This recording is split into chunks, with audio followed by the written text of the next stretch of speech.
All right, and away we go.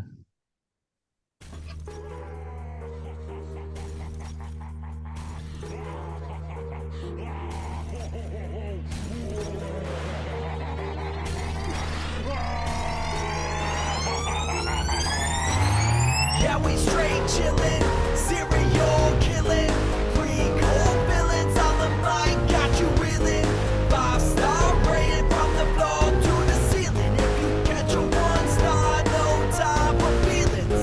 Got a demon DJ on the ones and twos, by the name Beelzebub, so don't get confused. So grab a seat by the fire, roast them all over two, and prepare to hear the legend of the straight chillin' crew. What up, nerds? Welcome to another slumbering episode of Straight Chilling, the weekly horror movie review show where you chill and we kill, slice, dice, and chop up yet another horror movie.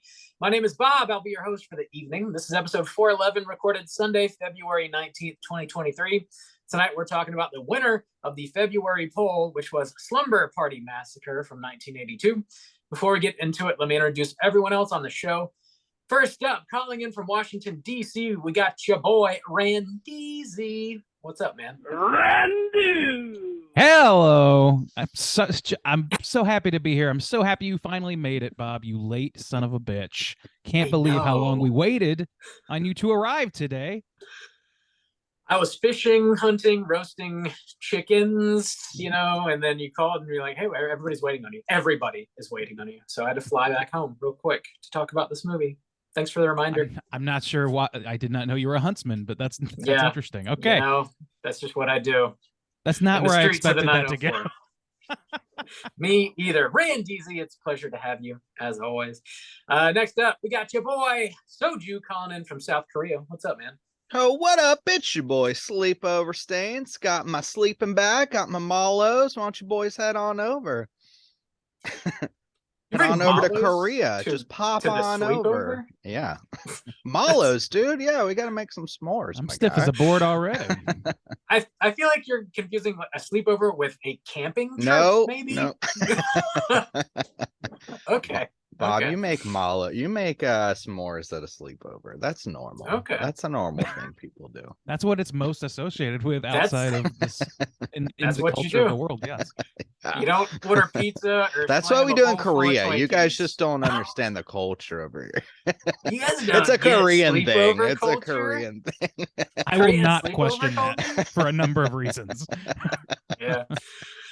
Last but not least, joining us for her very first time, everybody welcome Nightmare Maven, also known as Vicky. Thanks so much for sitting in, Vicky. What's up? Hi, thanks for having me. Yeah, fresh out of work. I'm sure I'm going to have a lot of insightful things to say, so be prepared.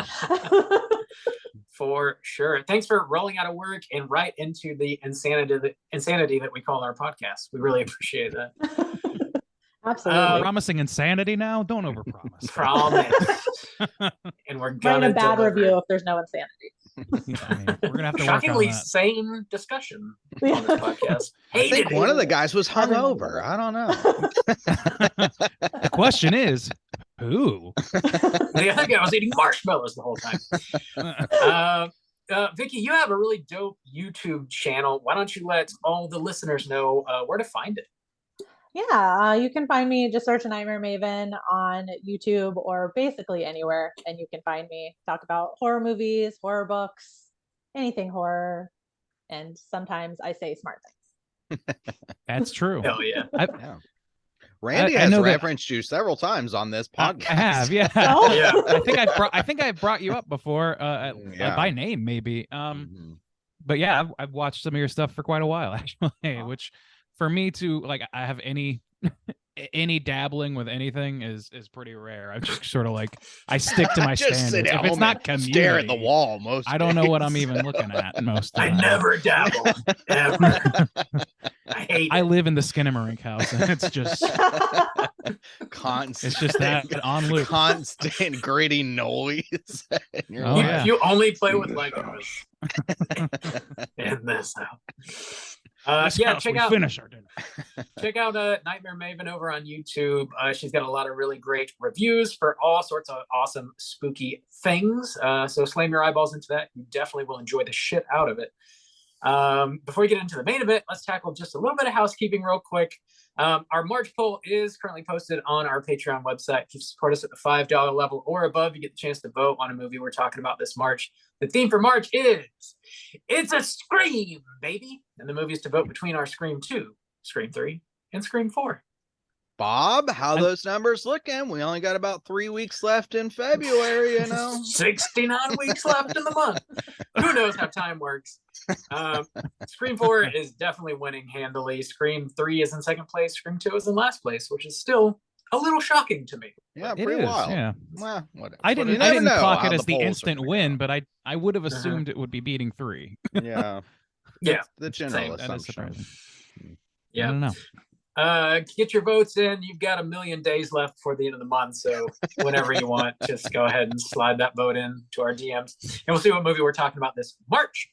In other Patreon news, last Friday, we just dropped a mini cast on Mithrigan. Your boy Rand Deasy was talking about that in his solo minicast debut. Whoa, Randy. If you want Rave salient reviews. thoughts, that's the shit. Guaranteed. How long did it take you to Guaranteed. record that mini cast, Randy? Oh, can I tell you, heavily edited, and still sounds like it does. It wasn't great, All right. But it was fine. but it was fine. No, it was good. I listened back to it. I actually thought you did a really good job, man. We're going to be dropping another mini cast on Friday, March 3rd. Your boy Rand Deasy and myself were talking about that latest found footage hotness called The Outwaters. So check that out, dropping very soon. And I think that's going to be on Screambox, or is already on Screambox. I think it is The on Outwaters, Screenbox, yeah. yeah. So you can, I see it real bad. I think it dropped. I want to say somebody mentioned it dropped today in our Slack channel. So it should be pretty easy to find if you do want to watch it. I know it had a really limited theatrical release, so not everybody was able to get to it. But I think it's should be on VOD somewhere now, or streaming somewhere now. So check that out, and then listen to Rand Deasy and my thoughts on Friday, March 3rd. That's really You're saying that so frequently now, it's becoming the I name. know. You understand that, right? Rand Deasy. That's Dude, just I how don't it know why. happens. That's how it It's so easy. happens. It To just say rolls off the tongue real easy. Rand Deasy. Mhm. Andy. It's so easy to say Randeasy. Mhm. To fall and Deasy. That's pretty much all we got going on over on Patreon. Let's Get Physical Media. Your boy Mikey and myself did record another commentary track in celebration of Fat Tuesday, which is, of course, Mardi Gras happening this coming Tuesday, February 21st, which at the time this episode will drop, it will be already available for you. But we talk over the top of Victor Crowley. So if you want to hear our thoughts on Victor Crowley, check out Let's Get Physical Media everywhere you get your podcasts. And I think that's all. You guys have anything you want to mention? My house is Juice looks like it filthy. Clean it up. By the time you're listening to this, the past Monday, so Monday the 20th, was the release of the newest Creature Comforts episode, which is the YouTube exclusive spin-off series where I typically record like some horror adjacent type things, or try to stick with that theme. This past month, I am talking with Corey from the Twinbee podcast, and we were covering Everything Everywhere All at Once. So that's a bit of a stretch for horror adjacent, but we do focus a lot on the darker themes of that film. So check that out. Also, by the time the next episode comes out, we will also have a new video out on Monday, the 27th. That's going to be a Hollow Knight video game review. So you can check that out before our next episode comes out. I know it's been a little while since I did some horror gaming reviews, but I'm getting back into it now with my Switch. So you can check that out on Monday. Now, my house is clean. God bless you. Right. This house is clean. All right, let's get into the main event. We're talking about Slumber Party Massacre, and we're kicking it off with the back of the box. What's on the back of the box?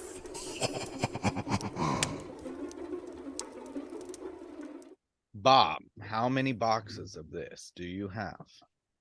If I'm being totally honest, it's 2. I've got I this had a nice- sneaking suspicion. nice All little right. steel book here from Scream Factory. Okay. This movie's pretty easy to track down. You can stream it, you can buy it, you can watch it pretty much anywhere. This was originally released in 1982. It's got a runtime of 1 hour and 17 minutes. Written by Rita Mae Brown, directed by Amy Holden Jones, stars Robin Steele, Michelle Michaels, Michael Villela, Deborah DeLiso, some other folks. Plot synopsis brought to you by IMDb is as follows. A female high school student slumber party turns into a bloodbath as a newly escaped psychotic serial killer wielding a power drill prowls her neighborhood. Have we seen this movie before? And would we recommend people check it out?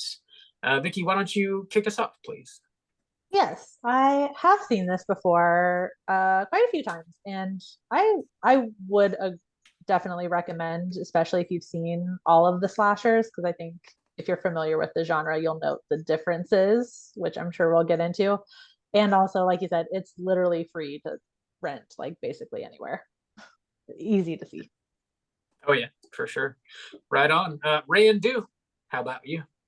I thought that I had seen this movie, and then I was swiftly realized that it was actually part 2 that I have seen. So this was a first watch for me.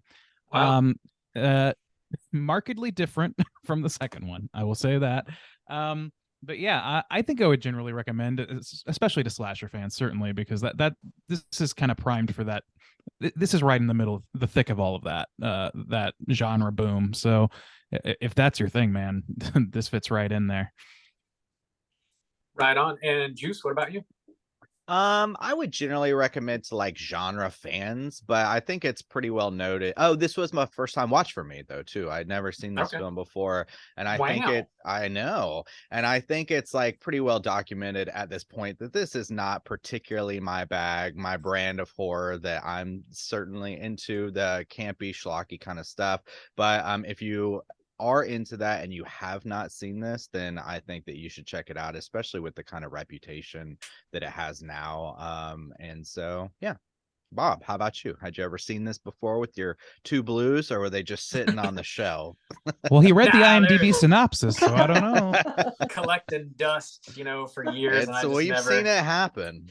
Well, the back of the steelbook has no words, so I couldn't really read it off. Okay, all right. Yeah. So yeah, you brought the heavy duty receipts for this one. I see. No, I'd seen it a handful of times before, and I echoing y'all, I definitely recommend to like slasher fans. If you're a slasher kid, I think you're gonna enjoy this. If slashers are just not your thing, you're probably gonna be bored out of your mind, I would say.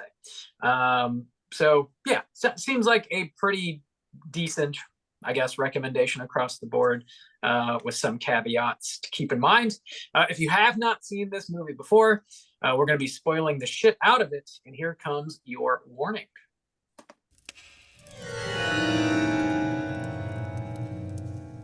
Spoiler warning.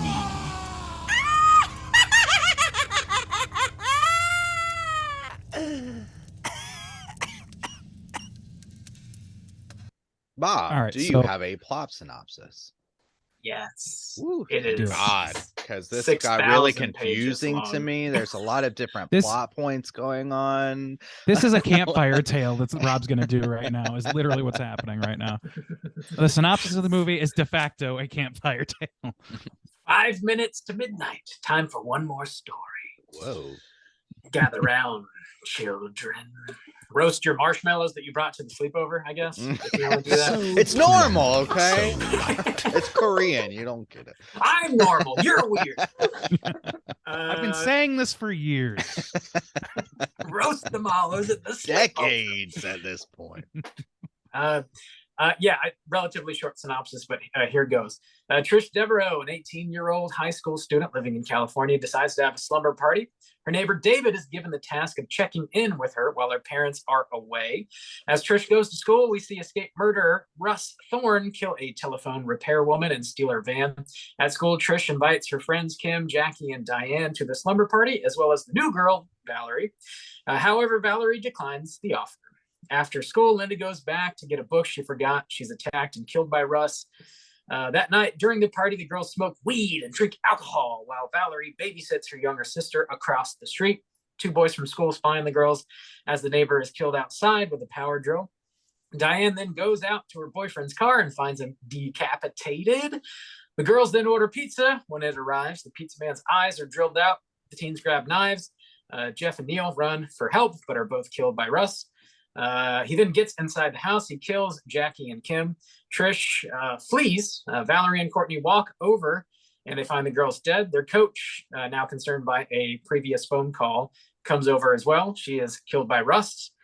Valerie cuts Russ's drill bits in half, cuts his hand off with the machete as well, and slices his stomach open. Russ falls into the pool and sinks, only to emerge one final time to be hacked down by Valerie. Roll them credits. Yeah. Class tale as old as time. See it every day. See it every day. Every single day. Fairly straightforward slasher fare, honestly. Super short.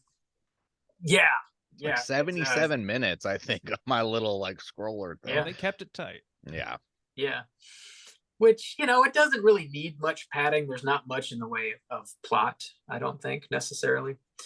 I don't know. How do you guys think this holds up to some of the other more well-known slasher movies out there? Good question. I think that's I don't know. I think it stacks up pretty closely to 1-to-1 to me, like in terms of experience. I really like it washed over me the same way. Like, I don't know, like not necessarily like the big bads, because this did not have that. Like the big bad exists, but he's Denim Dan. He's not much more than that. The Denim Driller, if you will. The Denim Driller, man. Oh, that's a good one. Coming That is again. a good one. No, yeah. So like it's kind of lacking in that department, but I think like it's kind of paint by numbers in terms of getting the kills, being consistent with it, and being a tight runtime, and then of course hitting all of those boxes that old Randy from Scream would point out to you for the most part. Yeah, sure. Vicky, what about you? How do you think this one holds up to some of the other well-known slashers?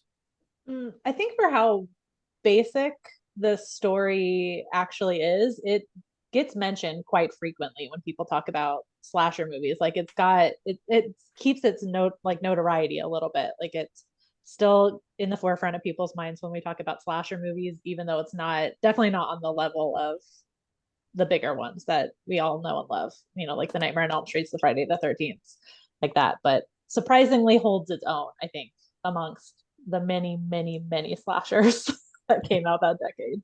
I think it has a lot in kin with like some of the sequels of those types of movies. You know what I mean? Like I think that some of the acting and stuff is on that level that's going on here for the most part. Some exceptions, but I don't know. Well, yeah, I think one of the things that, when you're thinking about like a kind of slasher and like what's the kind of angle, especially of this time, I think this one has a decent enough setup of, like the killer's nothing special, and we'll kind of like get into that and like how it's like lacking in maybe the slasher aspects, but the kind of weapons and kills are there. The drill is something unique and has like a kind of sub context going on there too, but just in part for like what it does for the kills, the pizza guy with his eyes kind of drilled out, him being able to like get through the locked doors using the drill. It kind of in a way made me think of like No Country for Old Men, where you're used to somebody kind of walking around killing people, and then they have this kind of unique weapon, and it kind of catches you like, oh, that's kind of sets you up for a little more creativity. And I think that is a positive that this film kind of has going for it. It's like, oh, they picked a unique kind of weapon, and it makes the kills kind of stand out in that way. It's pretty iconic. Yeah, I mean, yeah. That's the thing. If there's nothing iconic about the killer, but the weapon, you're right, it does have some panache. I think I think the way Russ looks is kind of striking, even though he's not wearing a mask, which I think is typically associated with most slasher movies. He does have sort of like a look to him with his crazy googly eyes and like the denim outfit with the bright red shirt. Like it's It's a look he's got. It's not like the coolest shit I've ever seen. But it's like just like Robert Englund wearing a Freddy sweater, like Robert Yeah. Englund wearing one, just to wear it.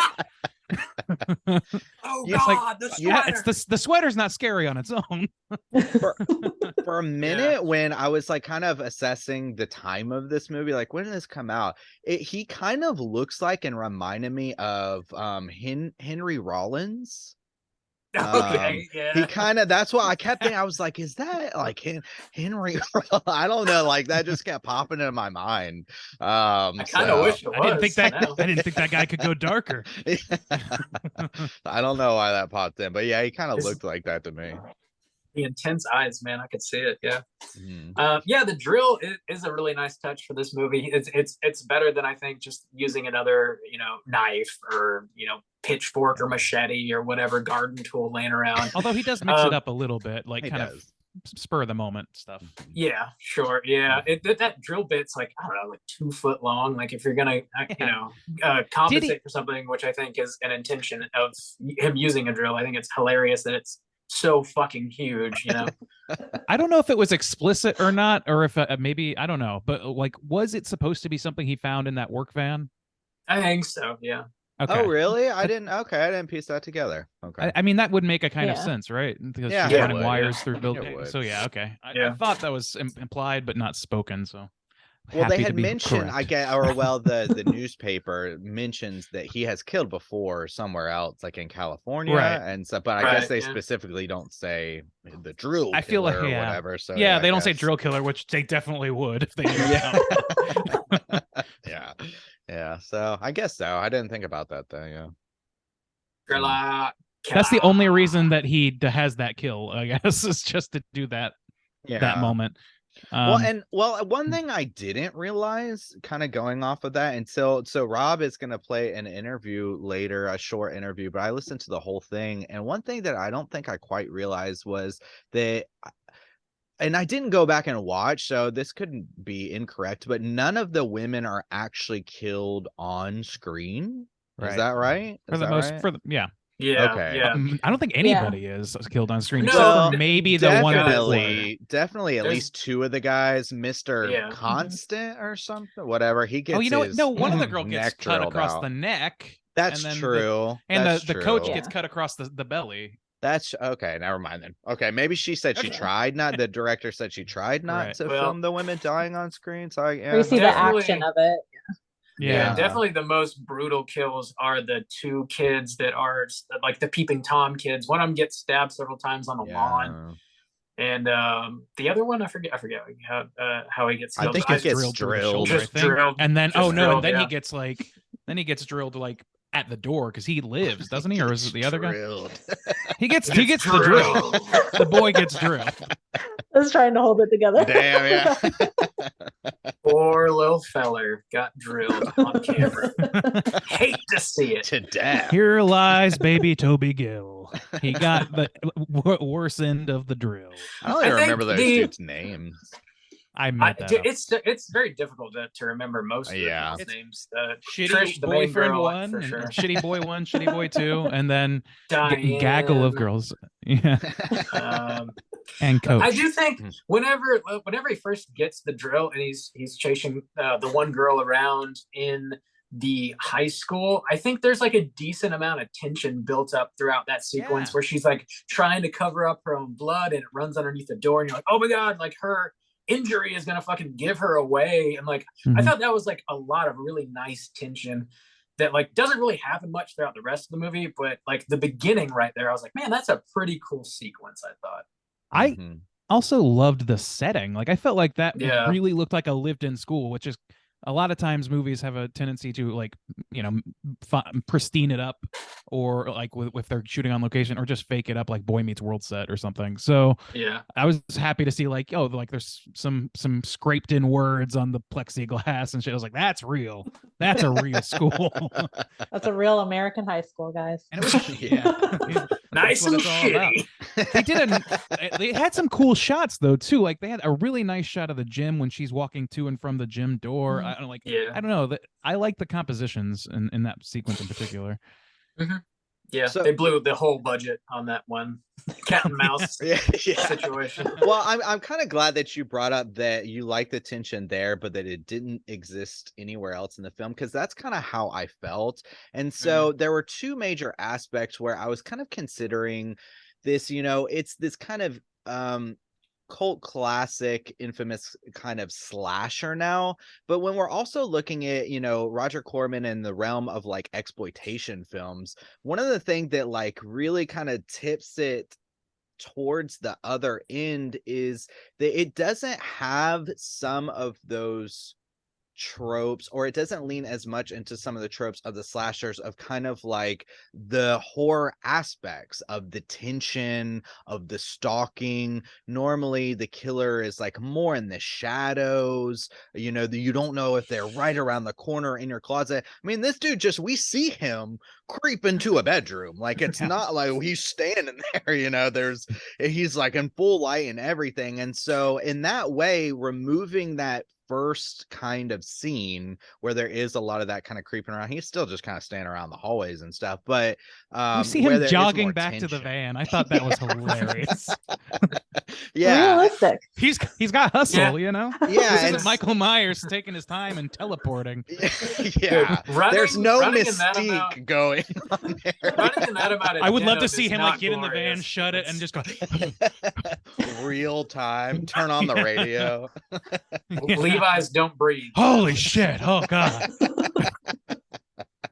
So yeah, in that way, I thought it was interesting that it kind of leans more in like towards the exploitation aspect in that way, separating itself from just like another slasher or whatever. But because of that lack of tension and like creeping going on and stuff like that, that's how I kind of took it. What did y'all think?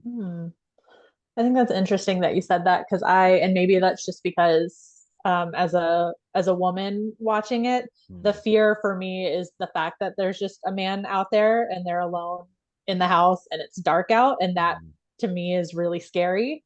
And I guess I didn't necessarily need that tension building. I like it in that first scene, but it was already there for me because the anticipation of eventually he's gonna get into the house and he's gonna get them is what's scary. And it makes me think of every time I've been in the house by myself and you hear a weird noise outside. It's like, is it a man that's going to break in and try and kill me? That's interesting. Yeah.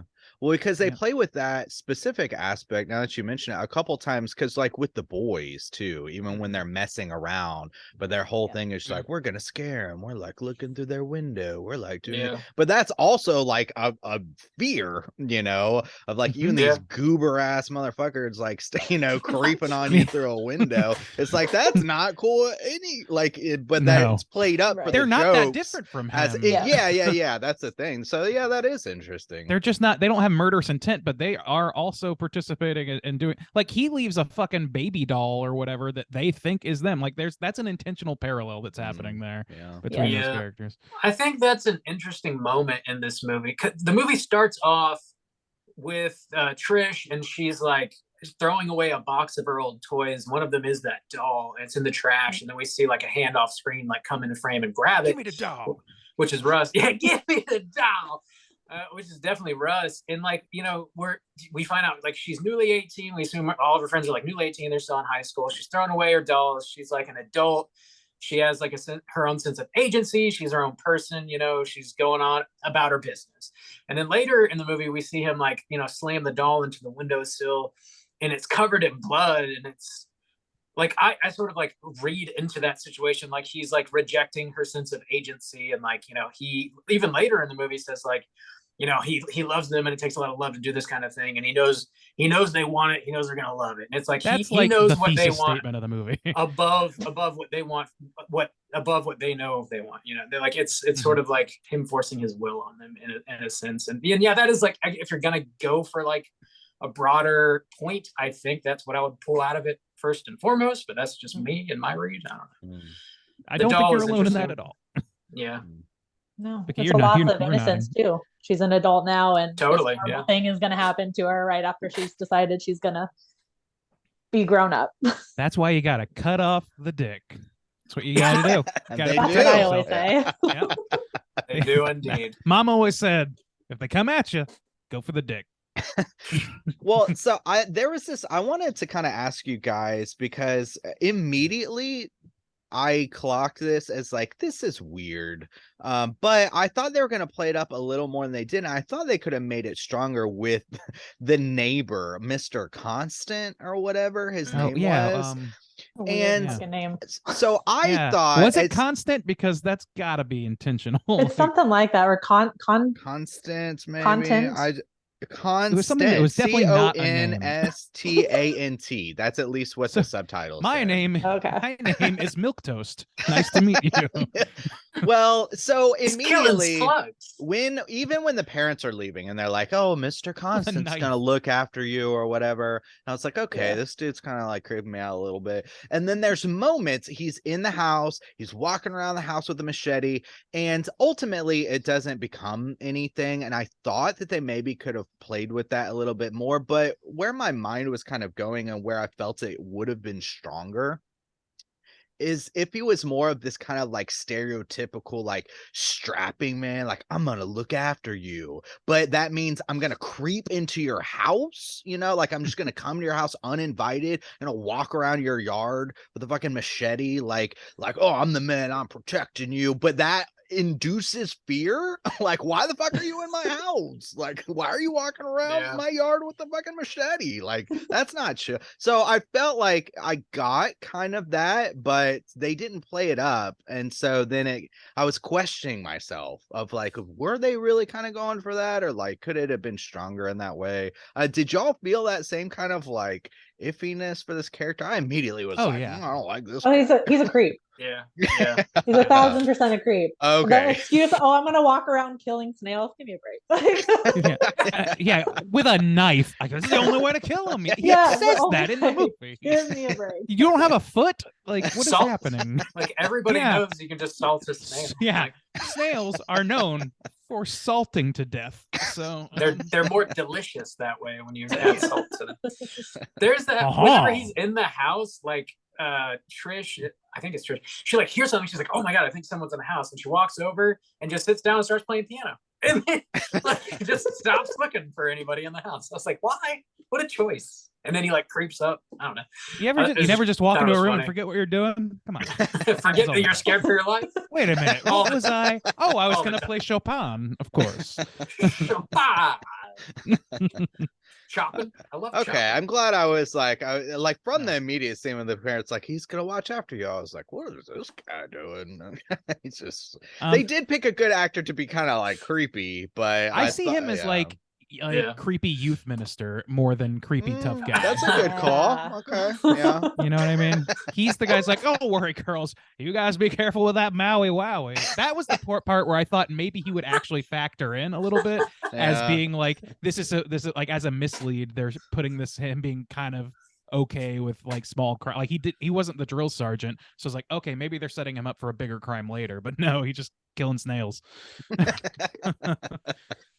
Yeah. Okay. He is shockingly like other than the dad that leaves first thing in the movie, he's probably like the most normal, harmless male in the movie, I guess, because like everybody else is either like Russ Thorne or like the dudes that are like peeping toms. Like everybody's like every other like male is like very clearly like objectifying all these young girls. And like, but he's oblivious. It's kind of his thing. Yeah, he is. I guess he is oblivious. But so maybe he's like the supposed authorities are supposed to go turn to in a crisis. Yeah. But ultimately are ineffective or don't listen properly or whatever. Like whatever, like they're left on their own essentially. They maybe I don't know. That's just help pitch. From yeah. I get that. I think it's interesting that the dudes, the like teenagers that are like peeping on them only die because they're being like pieces of shit and they're there to peep on these girls. Like if they weren't there, they would be alive still, Yeah, they would live to peep another day. Sure. Fucking assholes. Driller strikes again. Sometimes drillers get them right. Yeah, sure. Murder is endorsed by you boy Randeezy. Everybody, 2 big thumbs up. I thought the score was actually really solid for this movie. That's one thing that really stuck out to me. I think that does kind of hold up towards like some of the other bigger slashers, like the Halloween's and Friday the 13th. It's not quite as notable, but I think it's up there.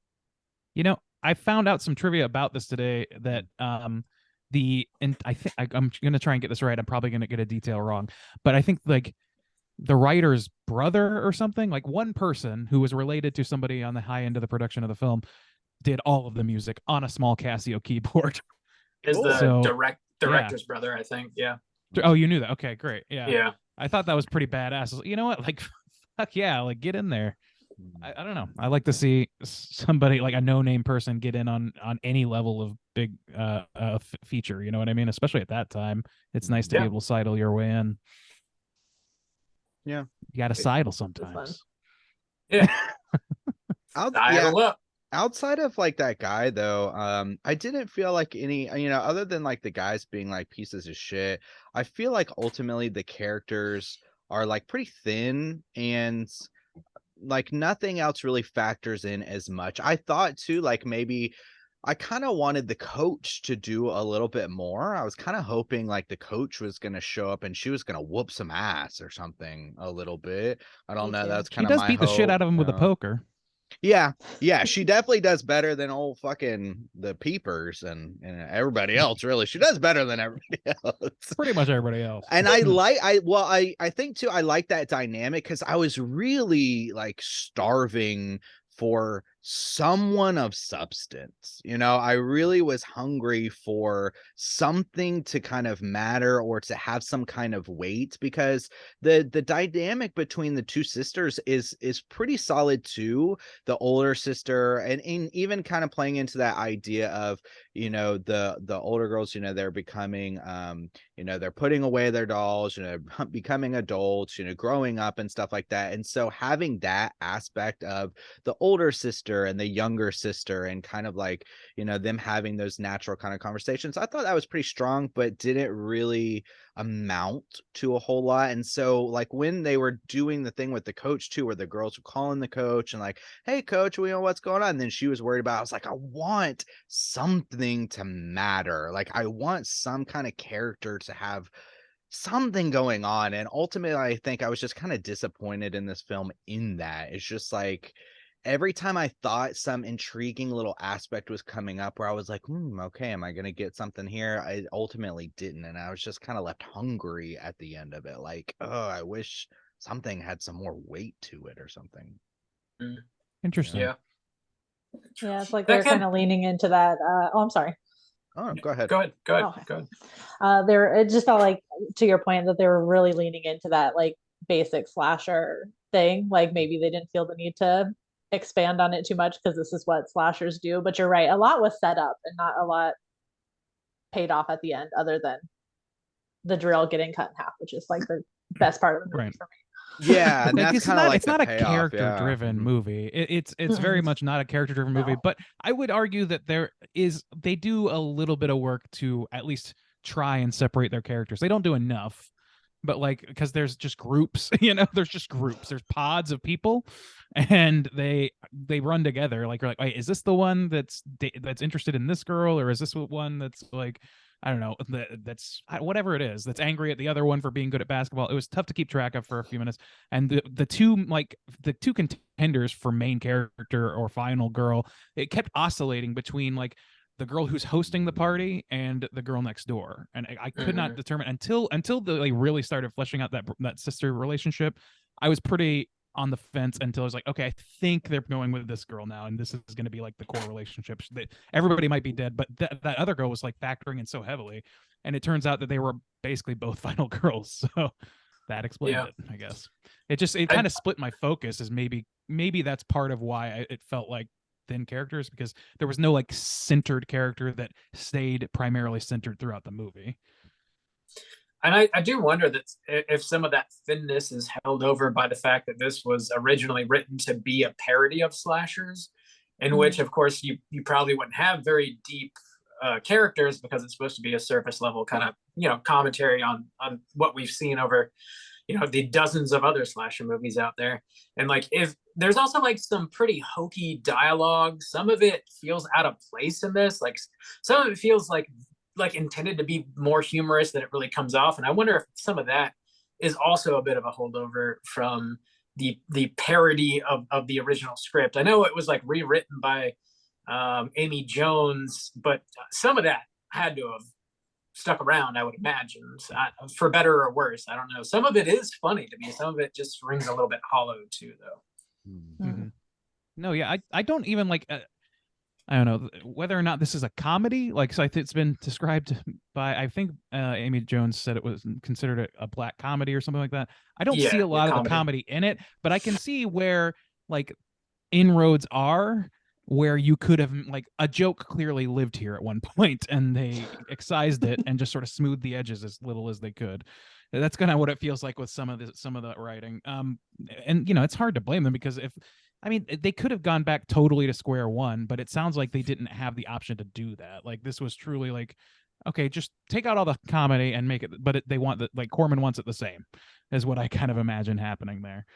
You're just trying to capitalize on the slashers instead of, might have been too early for the slasher parody at that point. Might have been. Yeah. Maybe it's a shame. This, like the first slasher parody, that would be a huge feather in anyone's cap from that era. I mean, my God. Well, and that's why I'm really curious of why they didn't kind of go that route, because listening to the interview, it really sounded like Roger Corman wanted his like typical things, but we've also seen like in realms of like, as long as you give me that, crank them out. Like, this dude's cranking them out. He's not worried about like the particular script beats or whatever. He wants his boxes checked. And so that leaves me to like this kind of curious thing of like, I wonder why they didn't go with that, because I feel like, I mean, obviously I don't know, but from like the interviews I've seen with like Roger Corman, like we talked about some of his like other films before, it seems like he probably wouldn't have been like so, but like, oh, you're gonna parody slasher films. I don't think he has like such a artistic drive that he's like, no, you can't do it. It's like he wants his boxes checked, which they were checked. And so I really am curious of why that wasn't done, honestly. I thought about that too. And to my mind, I like, if I had to wager a guess, it would be something along the lines of, oh no, this other movie fell through, we need to fill a slot, just strip all the extra stuff away and like give us the boxes checked in a straightforward way. We gonna keep the horror movies coming out at this pace or whatever. Like, it was probably a dollars and cents question, or like a scheduling question, something like that. Based on whatever I like researched before do you know this the answer episode. Yeah. So how the movie came to be, how the movie came to be, Amy Holden Jones was a fairly successful film editor, but she wanted to break into directing. She actually was she got hired to edit E.T., Steven Spielberg's E.T., and turn that down so that she could direct a movie for Corman. How she got the job for Corman, she walked up to the office and was like, hey, Roger, I want to make a movie for you. I want to be a director. And he's like, well, if you want to direct, go direct something and show it to me, and then maybe I'll hire you. So she grabbed a script off of his stack of scripts, and it was this movie. And she, read the first 8-10 pages, whatever it was, and liked it, shot that, showed it to him. And he was impressed and said, okay, go ahead and make the rest of the movie. So she was not intending to make the rest of the movie. She thought that she'd show him that to prove that she could direct and then go make something else. But he was like, no, finish this movie. You already proved you can make this movie, so finish it. I don't think she really wanted to make this movie necessarily. So she probably just, rewrote it to be a straight ahead meat and potato slasher to kind of get it done and then probably move on to something else. Do you feel like she changed it from a parody to a more straightforward slasher? Well, I know Roger Corman didn't rewrite it. Okay. So that's what that's your I assumed it was an edict. Then. That is my impression. Okay. Yeah. Because I also saw that same interview, her process in the ET. I didn't necessarily like come to that conclusion. I know, like she said, like, if I had it my way, like I wouldn't have really made this movie. But since we like, it's been stated that originally it was like intended to be a parody, then I'm like, well, then at what point did it change and why? Did it stop? Yeah. Okay. Well, the only two writers credited are Rita Mae Brown, who wrote the original script, and then Amy Holden Jones. Okay. Okay. But I mean, like, writers the person making the movie can tell a writer what to do. So yeah, like it's possible. It's possible that he like had a but rewriting it. We're talking about they rewrote it not as a parody. Sure, yeah. Gotcha. Yeah. I mean, so we are referencing an interview that I found on YouTube. I can't remember exactly what it's titled, but I did link it on our website. If you want to go back and listen to the whole interview, it's about 30 some odd minutes long. And it's fairly interesting. It's between Amy Holden-Jones and there is another female director being interviewed as well. Penelope Spheres. Yeah. And they're talking about two movies that they had just come out with. Slumber Party Massacre is talked about somewhat heavily. And I cut out some sound bites from that because I thought it was really interesting and might add to our conversation. I think also it sort of directly sort of tackles the why I think a lot of people are drawn to this movie and are interested in this movie, and probably why it still holds a lot of weight today. So I thought it'd be interesting to include on the show, but it's about 4 minutes long or so. So I figured we could listen to that and then chat about it some more afterwards. If y'all are down with it. Yeah. Fine. Nope. Down. All that preamble, and it's a no from us, dog. It's a no from me, dog. And away we go.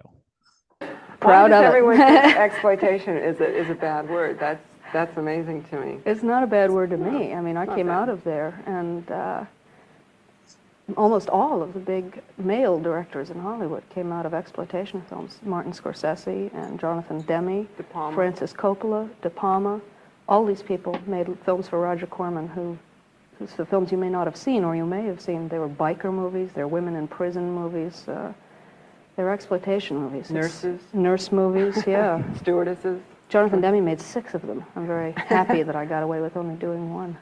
So how do you feel about Slumber Party Massacre now, looking back on it? Love it. Just love it. I think it's a wonderful film. And no, I'm not kidding, actually. I quite like Slumber Party Massacre. I think Slumber Party Massacre has a uniquely feminine point of view. And it has, oddly enough, its following. What's its feminine point of view for people who haven't seen it? Well, it's comic mostly. The fears I think most of the slasher movies are male, and they have to do with fear of sex, and people keep getting offed in the middle of sex or whatever. The female characters are very uninteresting, and most of the characters in Slumber Party Massacre, the lead characters are all the girls. The boys are very minor, and I think the fears are basically female fears of a man outside in the night. And actually the primal fear involved, I think, is fear of losing your virginity. I hate to put it this way, but it's about a man with a drill who comes and gets these girls. And Rita Mae Brown wrote it, obviously, and I think it's a little bit about, oh my God, he's going to get me with that big thing. What's it going to be? Here, a lot of feminists get very upset about films which show explicit violence towards women. They just would prefer that those films weren't shown. A lot of feminists got quite upset about Slumber Party Massacre. Mm-hmm. How do you feel about those kind of arguments? Well, I think they're very naive about Slumber Party Massacre. If you look at it carefully, in fact, the people who die the gory deaths on screen, the ratio is much higher of men. There's something like 9 bodies, I think, in Slumber Party Massacre, and I think 6 of the on-screen deaths are the men, and nobody gets too hot about that. So it doesn't matter how they died. Their deaths happen to be more violent, as it turns out. Probably I was getting back at obnoxious teenage boys I knew, but as I say, Rita Mae Brown's a feminist, and she wrote it, and I happen to believe it's a feminist slasher movie, and if you look at it carefully, I think you'll find it is. Yes, well, I think the Slumber Party Massacre is a woman's film, I have to tell you. I'm sorry, but I don't agree with those critics. I have a great interest in inverting traditional Hollywood genres with a woman in the lead. I was, and always, since I was 13, have been a feminist, and I am proud to say it, though few people are proud to say it these days. And I personally am really tired of going to the movies and seeing the 50th buddy movie between 2 guys. Actually, there is one section of Slumber Party Massacre which I do think is exploitive and that I'm ashamed of, but Roger made me shoot it, and it has nothing to do with violence. It's a nude scene, and it's very exploitive, and I'm sorry I shot it, but I find it much more exploitive than the violence. That particular scene is shot from a very male point of view, of just, there's no reason for it except staring at those girls' bodies in the shower, and I find it offensive. It's so hard to get a movie. If you stood there on political grounds on everything for your first picture, you'd be standing there a long time. There were those criticisms of Slumber Party Massacre too, and I think it's simple-minded. I mean, I don't think there's one kind of film that women should make any more than there's one kind of film that men should make. And if Truffaut goes out and he makes a series of films in which there's a woman in the lead, which are sensitive, the critics don't run up and say, why is he making women's pictures? But if Penelope makes an action film, someone will run out and say, why is she making a man's picture? That's absurd, in my opinion. I wish they would just pay me man's wages. Yes. That's my only problem. That's what we're going for. And you still don't get it. No. But I'd feel better if they also would write about films directed by men. This film was directed by a man. Yeah. You know? Martin Scorsese, there's an interesting male director for you. Yes, that would be great. But I'm happy if they write about him at all. Yeah, really. Yeah, so I don't know. I thought that added some interesting context to the movie itself, and like Amy Jones's thoughts about it, and it being a feminist movie, which is something that like the first time I watched it for sure wasn't on the top of my brain, but like after doing some research and stuff, finds out that a lot of people do hold this up as being a feminist slasher movie, which I think is an interesting point, and I think it probably is a reason that some people get a lot of enjoyment and appreciate it, and I think adds to the legs of this movie as opposed to some of the other slasher movies that maybe don't get discussed quite as much. So I kind of wanted to just include some of that in our discussion here. But I don't know, did you guys like know that this was heralded as a bit of a feminist slasher movie, or did you get any of that from it as you were watching it? I mean, I went in with that impression already when I heard about it first. So when I went in, I already had that idea. Obviously, when you see the credits rolling and you see a writer who's a woman and a director who's a woman for a slasher movie, that also, before the movie even starts, I'm like, oh, okay, perk up. And I'm okay. Now I'm looking at this in a certain different way. But I think I probably would have clocked it anyway, because as far as slasher movies go, throughout the whole movie, even though there are those nudity moments in there, and I think particularly she was talking about that the shower sequence after the gym that she didn't want to show, but there is a few other bits of nudity in there, but none of them are linked to violence, which I think is what maybe sets this apart as a more feminist or a more feminine slasher movie compared to other ones. There's no having sex and then somebody getting cut up and diced up while they're also naked, and there's not that exploitativeness of fetishizing this feminine form with violence like it's enacted on us all the time, especially in movies. Yes. Yeah from each other. And I definitely it was saw interesting. Well, that she mentioned something that Vicky had brought up before of kind of like the guy being outside, but also like the idea of like the virginity, because something I clocked was the very obvious scene to me was when he's standing in the garage over the girl and she's down and it's like she's about to get killed. The drill's literally in between his legs, like spinning. And then of course when the drill kind of like gets cut off and like the kind of victory there of the women. So castration. Those were the things that I clocked, but it was good to see it like kind of bring up something that Vicky had mentioned earlier about like just the fear of somebody's out there, so yeah. I mean, Sorry, totally. It's definitely like, I was just going to say something similar, which is this, like, it's tough. You would have to work pretty hard. Even I kind of didn't. I had a loose inkling. I felt like I had heard that this movie had a lot of like feminist weight behind it. I knew it was obviously for our poll. It was a female helmed film.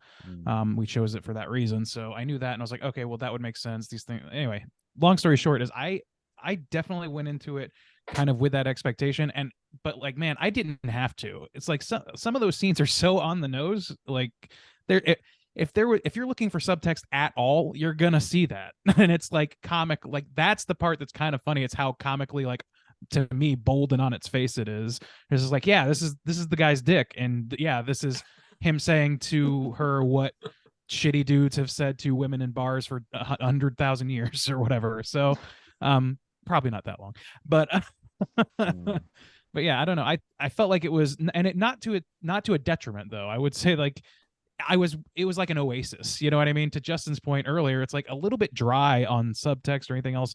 So like, it was a port in a storm. It was like, yes, okay, yeah, I see what's happening here. Yeah, like it was pretty clear early on, but like they kind of dole it out very sparingly. It feels like, at least with that character, you do see that sort of like with all the other male characters, pretty much, kind of have I don't know, negative impacts on our leads Mhm. and are in their own ways oblivious, shitty, and murderous are kind of the three modes of men in this movie. So Mhm.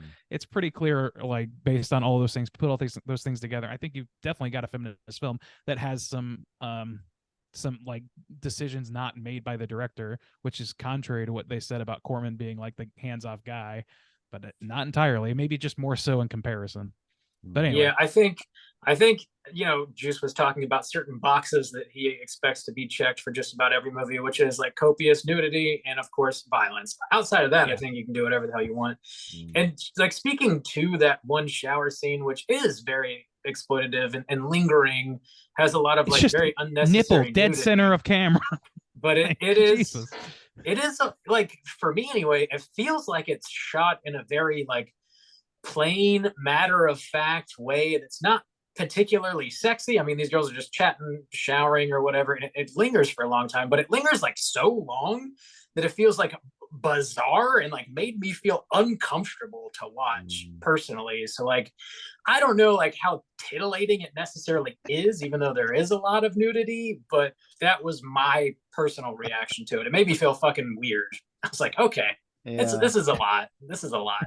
Well, It was very long so in a short movie. there was kind of like one thing that bothered me about this interview. So Rob sent it, and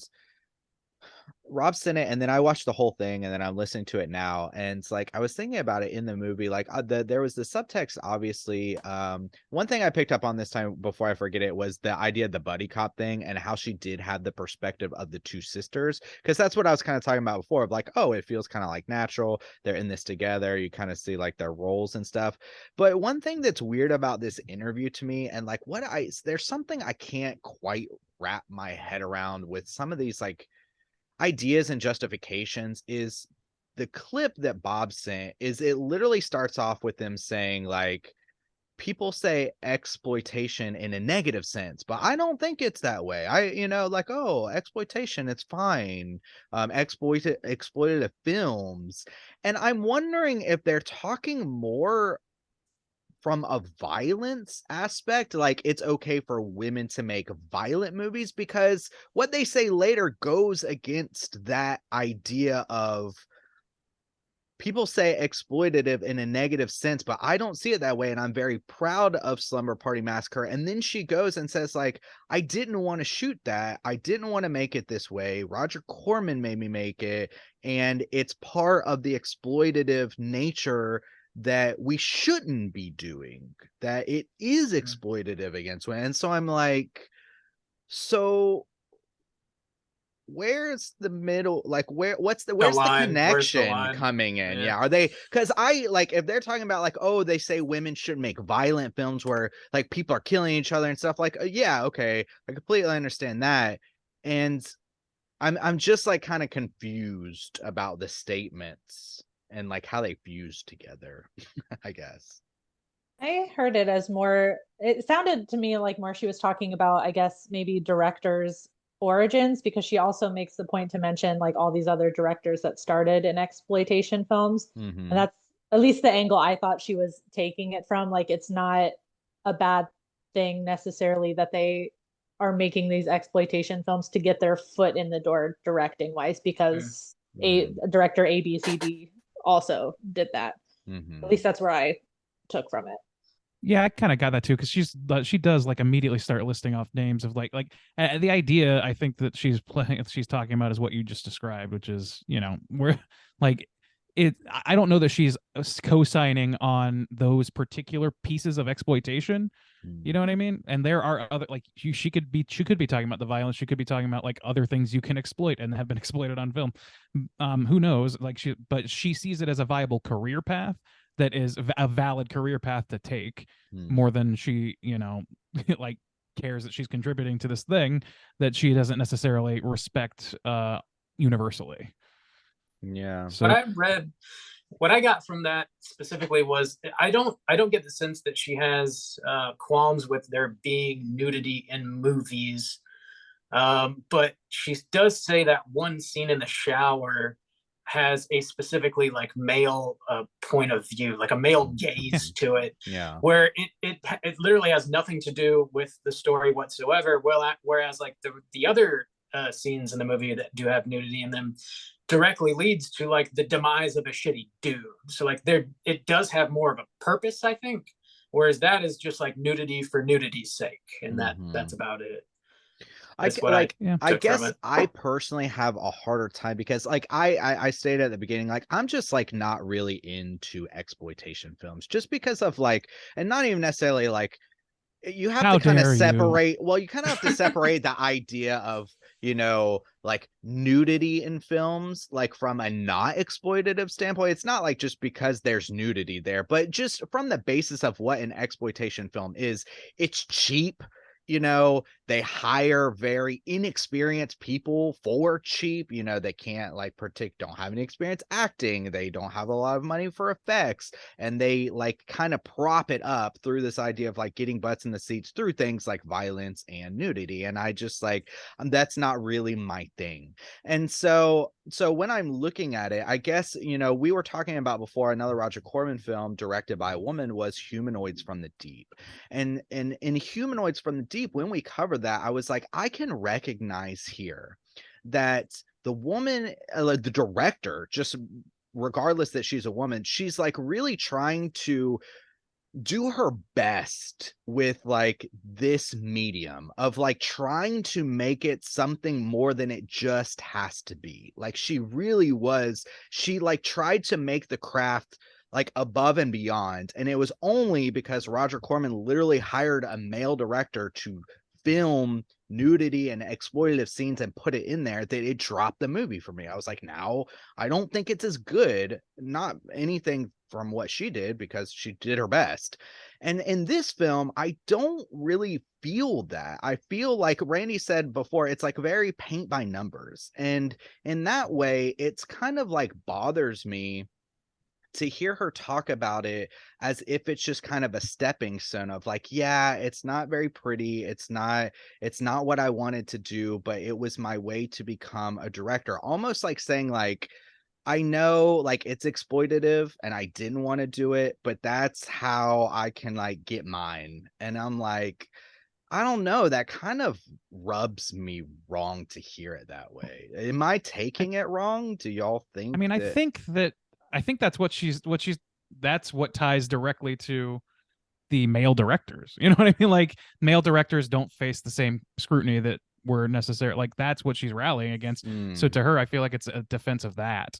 Like that, look, if this is a valid career stepping stone, it's important for me. It's like you can like, I do things for my work. I do creative work, but I do things for a company. I may not always love the company I'm doing work for. Like that's part of getting to do what you want to do for a living.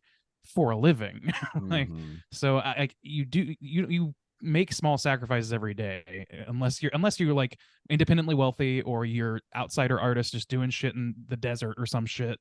Like you're beholden to somebody, and that's the commerce and art conversation over and over and over again with me, isn't it? God damn it, I did it. It is, but it's valid. It's valid, man. I mean, Designer Randy coming up again. Okay, I gotta defend us poor sellouts. Like, what are we gonna do? I guess that's where I feel conflicted, because I would equally, and I do, anytime we have to cover an exploitative film on here and it's a male director, I'm like, this, I don't like this. I think it's shit. I think they did a bad job. I think that they shouldn't be doing this, or like, you know, or like, you're welcome to make those criticisms. Yeah. So like, I would equally, I don't think like, oh yeah, De Palma should be able to get his start in exploitation films and his are fine. It's like, it's kind of bothers me a little bit to hear like, yeah, it kind of sucks, but like that's how I'm gonna be a director, so I did it. It's like, but if you don't, she also may not have felt that she had as many opportunities given to her to get her foot in the door as a director, being part of any sort of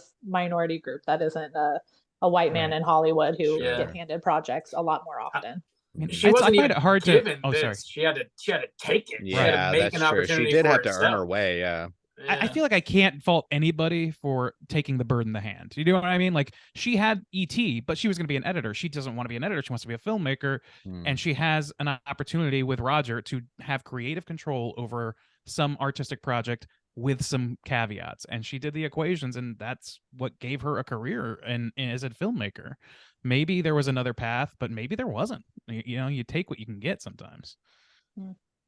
Yeah, for sure. And here we are still talking about it today. Slumber Party Massacre. Also, I'm not 100% sure if what I'm about to say is correct, but I read this somewhere and I can't think of another one. So I don't, correct me if it is wrong. How many slasher movies are there that exist that are directed by women? So Slumber Party Massacre 1, 2, and 3, all directed by females for sure. The remake that came out a couple years ago, I don't remember if it's a female director or not, but outside of those, I don't know that I can name another slasher movie with a female at the American helm. Mary. American, yeah, I guess you could call that a slasher. I just did a search, Yeah, what are we but defining? I'm finding the ones that I have actually seen, so I can confirm that it's correct. Jennifer's Body, American Psycho. slasher-ish. Hey, I American wouldn't call Psycho American 2. Psycho a slasher, really. But yeah, I guess you can. The lines aren't like what's the clear. definition? Yeah. Not a lot says- are coming up. One thing says Candyman 2021.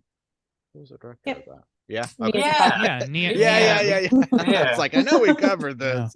Yeah. Yeah. We're nothing if not prepared. Slasher. Yeah. Not a lot.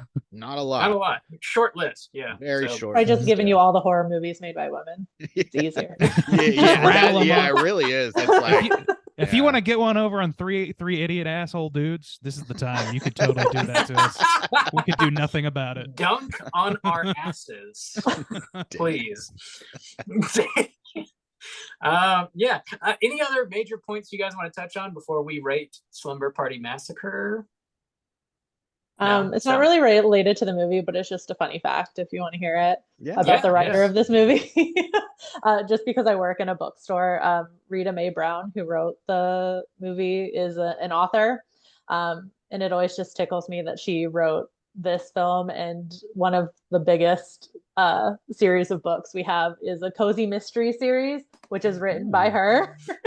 Which Nice. cozy mysteries are just like murder mysteries, like on the Hallmark Channel. There's like no blood, no guts, no gore. It's like the most wholesome things ever. And then Oh she my also God. wrote this movie. I just That's love awesome. Have you read That any is of them? I love a wholesome murder. I love them. Nice and I've wholesome. read some cozy mysteries, not hers, but they're like Okay. think Murder She Wrote. That's Who like, stole my Okay. cat? basically. Yeah. That's awesome. I had no idea. Thanks for sharing. Yeah. But let's go ahead and rate this movie. We're gonna do out of 5. Vicky, why don't you kick us off? How do you feel about Slumber Party Massacre? I'm feeling like a 3.5 out of 5. Like, I think it's good. It's a fun, entertaining watch for when I'm in the mood for a slasher. But yeah, it's not a lot of depth to it. So it's just a fun watch. Okay, awesome. Juiced, what about you? Again and again, I still like, I'm not super into the like cheaper exploitative, even like slasher films that are like very campy and a little over the top. They can be fun to watch. It's definitely a lot less enjoyable when I'm just watching them by myself and like not with friends and like That's the laughing most fun. and enjoying the goofy situations. And so, these types of films, they're made to be made on the cheap. And so for me, like, evaluated them, it's like, there's not a lot of good acting here. There's not a lot of good depth. There is some cool kills. And I think it holds up to other films of this time. It's just not my bag. So because of that, I like the kills, and I like how the kind of killer gets it in the end, and like the kind of wrap up of it. It's not a Michael Myers. I don't know how they do like Slumber Party Massacre 2. Is it just somebody different? Oh, Yeah. boy. Oh man. Oh, boy. You thought Henry Rollins was the rock and roll of this series? You are wrong. Okay, so well, It's like- maybe I'll just have to explore. It's Like basically Greaser a Billy musical, Idol. and Oh. the killer has a full-blown electric guitar with a drill on the end of it that he kills people with. Okay. And he's a dream man, isn't he? Am I remembering that correctly? He's involved what? with dreams Nobody in some can capacity. He's a dream man? I think he's a dream man. Like Don't a Freddy? worry about Okay. it. He's All a dreamster. Okay. Just gotta watch. So like Randy said, I think it's a paint by numbers, and of that, it's fine. And I really appreciated they kept it tight. 77 minutes, so I didn't feel like I was like, oh, I have to like endure this. It like went by super quick. It's like there's some cool kills. The freaking peeping toms get there, so good on that, and stuff like the old creeper neighbor gets his. So overall, I think I'd give it a 2 with the half star for the Yabos. So 2 points. 2.5. Okay. From your boy. I can't do this math. Bob, out of 5, where are you gonna rate English, Doc. We ain't scientists. We ain't scientists. I would consider myself like generally a fan of slashers, even ones that are a little more like down the middle meat and potato. I enjoy just throwing them on as like a background watch, and I just kind of dig them, generally speaking. I think this movie has some decent comedy. My favorite line in this whole movie is like when the pizza dude's dead, one of the girls like picks the pizza up off him. She goes, "Oh my God, he's so cold," and the other girl goes, "But is the pizza?" That's a good moment. That was good. I thought that was fantastic. The one of the girls like gets stuffed in the refrigerator, which is horrific, but the other one like keeps opening and closing it, which is like a funny little like practical physical gag. The spot where like one of the girls grabs like a circular saw in the basement, runs up the stairs and gets yanked down by the electrical cord that's plugged into it. Oh yeah. There's some physical comedy happening in here, and I think it works pretty well. There's a handful of decent kills. Them opening the door and the pizza dude's eyes are drilled out is like very striking. The giant ass drill I think is extremely memorable as well. So I mean, there's a decent amount of comedy and gore happening in here that I think is enough to keep me engaged with the movie. I actually think there's like 12 kills. It's definitely a body count movie. There's a lot of deaths happening. Unfortunately, a lot of the kills do happen off screen. I think if they would have jazzed up some of that gore, maybe it would have gone against the whole feminist mentality of the movie, but it probably would have made it a little more visually engaging, I think. The score, I think, is fantastic. I already said that, but I want to reiterate. I really like it. Castillo fucks. You heard it here, folks. Yeah, and there's just a bunch of like other small little things that I think you could read into like the feminist mentality going into the making of this movie, with like just like small little like side characters like the telephone repair woman. Like, what other movie is there a telephone repair woman? It's always like a dude with his asshole hanging out when he bends over. His asshole hanging out. Sir, the hole's hanging out. This man has a condition. Don't approve of your mockery. One of the girls gets like crept up early on in the movie by her boyfriend to like scare her, and she grabs his ass and throws him over her fucking shoulder. And like there's another woman who's like installing a peephole, which is like kind of a jump scare situation. I don't know, just like little things like that I picked up on anyways, that I might not have if I wasn't thinking of watching it through like a bit of a feminist lens, that I think is interesting. Also, the girls just like hanging out, having a good time, like smoking and drinking, eating pizza and Twinkies, and talking about like the size of dudes' dicks and stuff. Like, it's just, I don't know, like you don't get a whole lot of that in other slasher movies. Anyways, I dig this movie pretty well. I'm going to give it a 3 out of 5 from your boy Bob. Randeezy, how do you feel about Slumber Party Massacre? That got Pull me. yourself together, Randeezy. That got me. Yeah, I think actually, like, I've kind of had a few turns of changes of mind here. The way you were just describing the comedy, I like, honestly, when you put it out there and like list those comedic moments like that, there is some comedy in here, and it just, for whatever reason, like, it didn't all hit me as uproarious, and maybe that was kind of the problem for me. But they do try and go for more comedy than I gave it credit for. They left more comedy in, I guess I should say.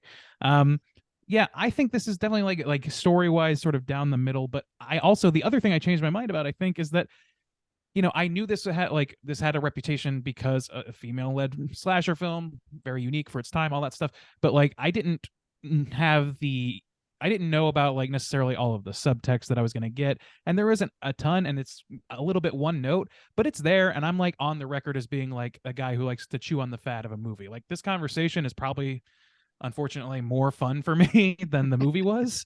But it's still a fun conversation, guys. Don't worry about that. So, but yeah, don't worry. It's a great conversation. So that's not a terrible situation to be in. But no, I think that part sort of pushes it over for me, and kind of like learning about the context of it doesn't necessarily always influence how I feel about a movie, but I think in this case it does. Its reputation was one thing, but actually the nuts and bolts of how this was put together, and just like the math equations that are going on behind the scenes recontextualize it in a positive way for me and make it more interesting than I think it would have been otherwise. So, I mean, that's both ding and credit. Kind of a weird situation.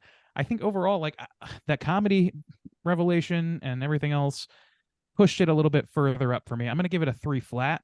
I was right in the middle zone of 2.5 before, but I think between those two things, it pushes me up a little bit. Right on. With Randy's 3, that's going to put our aggregate at a 3 even. Whoa. I do, real quick, just before I forget, I do want to mention, like, if you guys have not seen the remake, I recommend checking that out. It like came 2021. out in 21. Yeah, I think it was 21. And it was actually, you haven't seen it? Mm-mm. I recommend checking it out. So it as I describe it, it's going to sound terrible, because I believe it was made. It was made for the Sci-Fi Open Channel. on Earth 2035 AD. So it was made for the Sci-Fi Channel, I believe. And so there is no nudity in it because it was on TV and whatnot. There is a decent amount of gore happening, and I do think it sort of leans into the feminist ideas that the original plays with, and I think is a bit more successful in certain ways. And it leans into the comedy more too, I would say.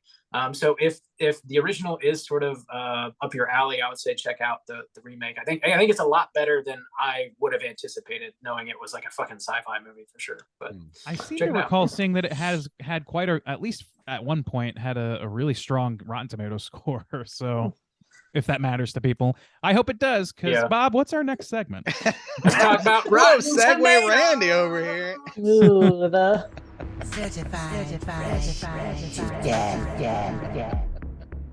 All right, folks, this is our Rotten Tomatoes segment in which I'm going to get these folks to guess within the best of their abilities what the aggregate positive score is for Slumber Party Massacre. That's going to be critics first and then users. We're going to start today, as we usually do, with the critics. There are only 20 reviews accredited to this film from critics on RottenTomatoes.com. So keep that in mind in your equationing. We'll start with, well, Vicky, we'll give you a second to think that one over. I don't want to throw you in the deep end. appreciate it. Bob, let's start with you. What do you think that the aggregate positive score is for Slumber Party Massacre 82? This cannot be a critical darling. I just don't see that happening in the slightest bit. I'll go with a 58, please. 58. All right, 58%. And how about Juice? Let's go to Juice. What do you think that's going to fall? Bob, that's quite favorable. I don't know. From the critic standpoint, I don't think the critics are going to rate this very high. Maybe higher on the user scores, but I would say probably the critics. I'm going to go low on this one. I'm going to say 35. 35 percentile. Okay. Vicky, all right. Let's see what you got. That's about where I was gonna go. I was gonna guess something like 32 or 31. All right. You want to go with 31? Yeah, I'll go 31. Okay. 31 it is. Out of those 3 scores, gotta do a quick math. I'm not good at it. Okay. Looks like Juice is going to take this one. It is a 45%. So you guys were right in that zone. It was 45 overall. Bob wasn't in the zone. Bob was way off the zone. Damn. Too hopeful on this one. Whoa, what the hell? You from Shibai, Bob? Whoa. All right. All right. All right. We're going to go in reverse order for this audience score. There are over 5,000 audience scores here, a significant increase. So a little more scattershot maybe, or a little bit, tighter to what you think the aggregate might be. So let's start with Vicky. What do you think that these users gave this film? Users. I'm gonna go with. I'm thinking like a 68. I don't think it's gonna be that high. 68. Okay. Yeah. All right. Juice, let's go to you. What do you think about the users in this one? That's a good guess. I think it's gonna be like capped a little bit, but I think it's gonna be significantly higher than like 45. So I'll go 60. 60. Okay. Bob, lay it on me. I think this is going to be somewhat high because there is a lot. I feel like there's a lot of buzz around it. Like there's a lot of love among the horror community. Can I go with? Let's get crazy. I'm going to take an 80, please. Oh my That's God. crazy. Wow. Man, I guess Somebody call the police. I'm crazy. You're crazy, man. You're This out was of the it, insanity Bob. I was promised. Yeah, here it is, 80%. Oh my God, what an insane lunatic. So let me yeah. Unfortunate for everybody except for Juice today. Juice is gonna sweep today. This is a 46%. Oh, wow. So they're Justin like was the same, right? vibrating. They're Yeah. 45 and 46. I was shocked, but then it occurs to me, Wow. like I was Wow. thinking about, I was like, I guess it makes sense though, because like even today, like users, like they come in with their biases. They're very much more Yeah. volatile, and this is a movie that its primary talking point is a divisive topic. So you already lose like 50% of people right there if you think of it that way. Yeah. Haters gonna hate. I think it's like super interesting that I just got a hell you sweet, Bob. It's not that interesting. It's not that interesting. All right. Well, I'm sure that you are very pleased with that outcome, Juice, but let's see what some of the critics had to say. We're going to find a negative review and pray that it is humorous. That's the goal. It works out maybe 40% of the time. Pray. All right. Here we go. Here's a negative review.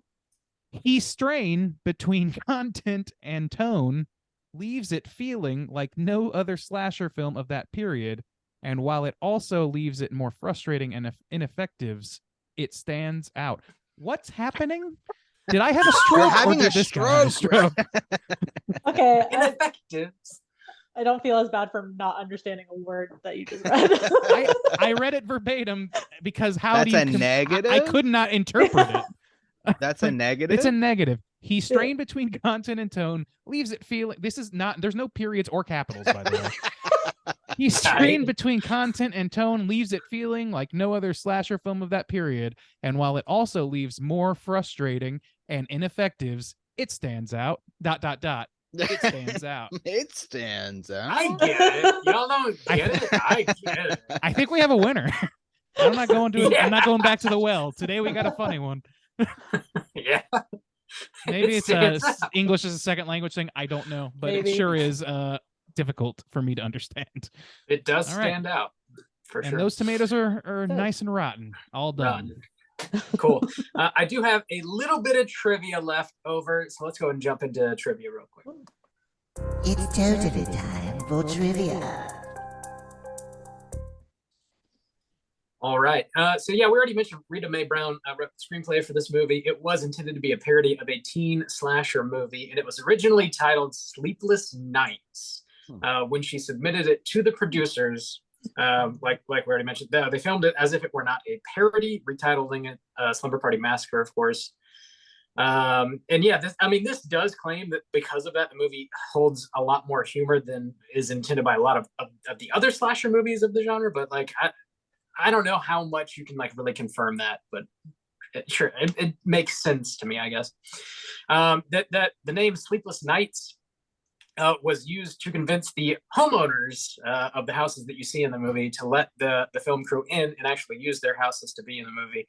Because Roger Corman hypothesized that if they said, yeah, we're shooting a movie called Slumber Party Massacre in your house, nobody would be like, yeah, come on in. Let's do that. Are you kidding? Please. Who would say Please. no? Yeah, right. Amy Holden Jones recalled how Roger Corman would occasionally deny their daily request for a generator, adding, you can make do. which is nuts. Can you make electricity? Well, she does go on to say this. This was in the commentary, which is on the Blu-ray. She does say they needed power one day for interior shots. So one of the electricians on set had to scale the utility pole and tap into the public power. And she said when they ran enough lights, you could see that the street lights in I guess Mar Vista, which is where they shot, start to dim because they were siphoning power. Dude, thank God Corman found movies, because if he wasn't, he would just be an extreme couponer or some shit. Like that would be his whole job. Hey, you can make a deal. Damn, dude. It's like, what would the liability be on like some dude scaling a pole and like getting shocked and dying versus dude, like liability? That's union talk, pal. Get out of here. That would be extremely problematic for sure, especially today. That's like millions of dollars worth of fines. That would ruin you. Things are a lot simpler back in the day, huh, boys? You could just steal city power, whatever. That's the America. The good old days. Your boy Michael Villella, who plays Russ Thorne, based his physical movements on a peacock, apparently. I don't know if I can pick up on that necessarily. It's like doing one of these. Randy's about to pass out. That's an odd choice. I don't. Oh, that's the red shirt. He's peacocking. I get it. That explain why he does his neck jolting out like that. He does the D. Reynolds eating formation. Dude, nothing more intimidating than a peacock. I mean, that, it's terrifying. A peacock soaked in denim. Horror. It's a psyop. They're just trying to get us to go watch NBC later. Denim Peacock, new band name called it. Denim Peacock. Wow, you better play the bluesiest white boy blues you can possibly. I'm gonna play the drill tar. Damn. I love this band. I want to be in it. Denim Dan's on board. You're on the washboard, Randy. Randy's on the washboard. I got a jug too, if you want it. You can make do. Sexual. We can make two. Your boy Jim Wynorski, who is a director we've talked about on the show before, most recently Chopping Mall, director of Chopping Mall, and also everybody's fan favorite series, the Blair Witch Project, all of them.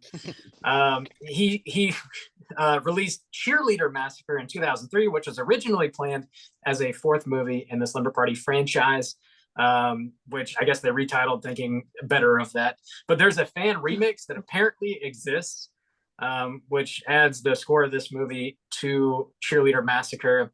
And there's some sort of like connective prologue that they added to like make it work into the Slumber Party franchise. So I'm sure you have to pirate that. I really don't think you can buy that anywhere, but apparently it exists if you're interested. I'm sure we can find it somewhere. Oh, I'm sure. Behind your ear. Sounds like a challenge to me. Oh, the edit. Oh, shit. The last bit of trivia I have here is just about Rita Mae Brown as an author. This comes from Wikipedia.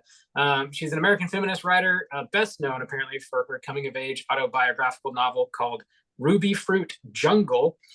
She was active in a number of civil rights campaigns and criticized the marginalization of lesbians within feminist groups. Brown received the Pioneer Award for Lifetime Achievement at the Lambda Literary Awards back in 2015. So she did more than just write a parody that didn't get made into a parody. So yeah, that's badass. That's badass. It's good when you can do more than that. Getting this getting an award, that's a really incredible thing. Like the Corman school, if you will. It's like it's got so many feathers in its cap. It's very fucking impressive. Yeah, you gotta, for better and for worse sometimes. Out of the fertilizer that is the Corman camp of filmmaking, and then you grow into a beautiful. There is tree, a lot of shit. if you will. A lot of shit. But yeah, that's all the trivia that I have. Let's talk about a very easy Cooter of the Week, I think.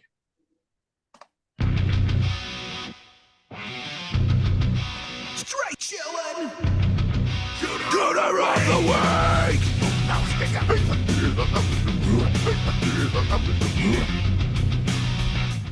That's my favorite bump to play for first-time guests. It's got to be jarring. Like, what the fuck show Where the fuck am I? How did I get here? I need got a an bad adult. connection. I don't see you guys. I'm just along for the ride. Going through a tunnel. What did I say yes to? Fuck. Juice, like nothing hopefully I'd ever smelled before in my life. That is us. Hopefully to clarify, what is a cooter and why do we hunt them? Oh, Cooter's a character type and a straight chillin' exclusive. Cooter must hit 3 of these 5 points to be considered a cooter, but we want the cooter with the most points. The 5 points of cooterdom are sexual deviance, manipulation, smug arrogance, overall look and attire, and overall patheticness. We might stuff the jail today, boys. Yeah. Pack them in. They're going to be riding on each other's laps. Yeah, I think we got quite a bit to choose from here. I don't even know their distinct names. Should we just wrap up like the Peeping Toms? Can we just I think put you them can pod together? The two teenage boys. So sexual deviance, check Rooney. Mm-hmm. Right. Yes. Peeping. Did I go to heaven?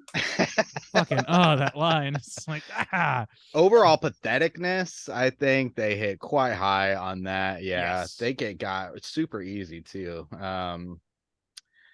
Yeah, they go down pretty looking weak. At attire, were they wearing anything goofy? They just got that feathery, 80s hair kicking. I know it's of the times. I think it's prep of the time. Idiot. What's the matter with you, preppy? Manipulation. Yeah, they manipulate their way to a party they're not invited to, and that's of true. that many Power times. to deliberately scare them. Yeah, that's Trish is very forgiving, or whatever her name was. And then smug arrogance. So maybe not looking at attire, but they're gonna hit the 4 points. So we got any specific smug arrogance. I don't know how strong of a point this is, but it's maybe a minor one. I feel a little bit like I feel like it's pretty arrogant as a high school child to approach a full-grown woman at her job and attempt to ask her out and ask her if she likes younger men. I don't know if I witnessed that in the wild, I would cringe outside of my body. It would be terrible. Damn. Fucking Doctor Strange over there. Okay, so, yeah, that's a good point. That's a good point. Okay, so 4 points for the peepers. We want to talk about Henry Rollins. Sure. The denim driller. Sexual deviance has a thorn. Sexual deviance. This guy? What? Where are you getting that from? I guess it's kind of hard. What's sexual about drilling people with a long drill? He doesn't actually speak, does he? Yeah, dude. He at the very that, end. Like, at the end, that thesis statement, I love you. I love you. Oh, that's right. You're gonna love bodies and yeah, that's right. That's right. You know, the fucking Cooter handbook lines. Yeah, that's true. I forgot about that scene. That was a super creepy scene, actually. Yeah, it is. Yeah. That's to me the like the beating heart of everything in this movie. Yeah. Oh yeah. Mm-hmm. Yeah. So what we say that's partially like smug arrogance too. Oh yeah, delusional arrogance, maybe. Okay. Yeah. And then some smug arrogance mixed in there as well. So and saying you're gonna love it. He's got the attire. Is a very attire. So much denim. That's so much overloaded denim. on the denim. Canadian tuxedo, but Peacocking American intentions. Peacocking. Oh my god, what a perfect log line. Holy shit. And then what about an old creeper neighbor? I think he's a low-lying cooter, maybe. Vicky, you think you had something to say to that? Yeah. Absolutely. Yeah, definitely creepy. I think arrogance, just dipping in her house and chilling and scaring the crap out of her for no reason. And the audacity of walking around with a knife to kill snails. I don't know. I feel like that's pretty arrogant. Yeah, that also strikes patheticness. If I may add to I would you agree. Can't kill you can't kill a snail without a fucking I figured out a better way. He said he killed like 53 that night or something. Yeah. What are you doing? That man is not well. I guess that would be a lot of stone. If the driller curly hadn't shown up a week later, they would have found him like hugging his mom's corpse in the basement or some shit. I'm convinced. So patheticness and some arrogance. Yeah, I don't think he's manipulating necessarily. Not that I remember. No, I think he's pretty oblivious. Is Maybe kind he of should the like one a word I cooter would give light. to Maybe him. a little looking attire. He's looking goopy as shit. He's like a cooter crony. Yeah. He's not like he's not the Yeah. chief cooter. Cooter light. Cooter light. All right. I don't think there's anybody else. So we got him, right? Yeah, I think that's about everybody. Probably. Oh, yeah. what about we could say maybe the This- boyfriend. He might be another cooter light. The Oh kinda yeah, I redhead lump him into the boyfriend. peeping toms too. They're all this. Oh, okay, He's just got all that- They are. the They're high all school. the I don't know. Did boys. he? I don't think he did anything particularly bad, but he had that like fucking smirk. Like that's like rock bottom in your gut. That's a cooter. Right He there. was super manipulative. Like, come on, dude. Very Ooh, coercive. That's true. babe, That's true. babe, He's a babe. come on babe guy. That's Yeah, true. he's a come on. Hey, come on, babe, guy. Don't You you know gotta say that with that. the correct emphasis, please. You gotta.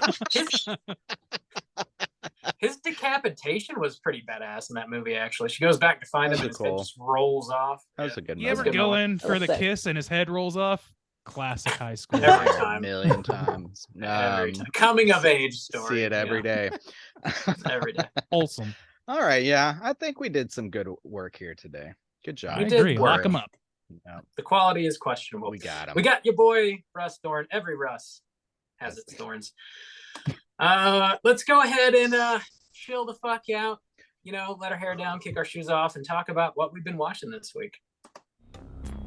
Hey gang, what you been watching? Vicky, why don't you kick us off? You've been watching anything else cool you want to talk about? Not a lot this week. I did rewatch The Burbs though with my Nice. favorites Oh, for a yeah. movie night last night, yes. which really needed that. I hadn't seen that movie in a Mm. little bit and forgot how much fun that was. Good call. Satan is That's a my good pal. one. Yeah, man, I really want to watch the Burbs now. It feels kind of like a good time for it too. Maybe a little later in spring, or like once Yeah. because it's just like so feel good. You have a very horror. like seasonally driven horror schedule. You Very, it's like your personal horoscope. yeah, yeah. It's gotta fit. It's gotta Horoscope. fit the season. Ah, I It's see. about the vibes, man. Yeah. I see. We're in Slumber Party Massacre season. Yeah. Dreary.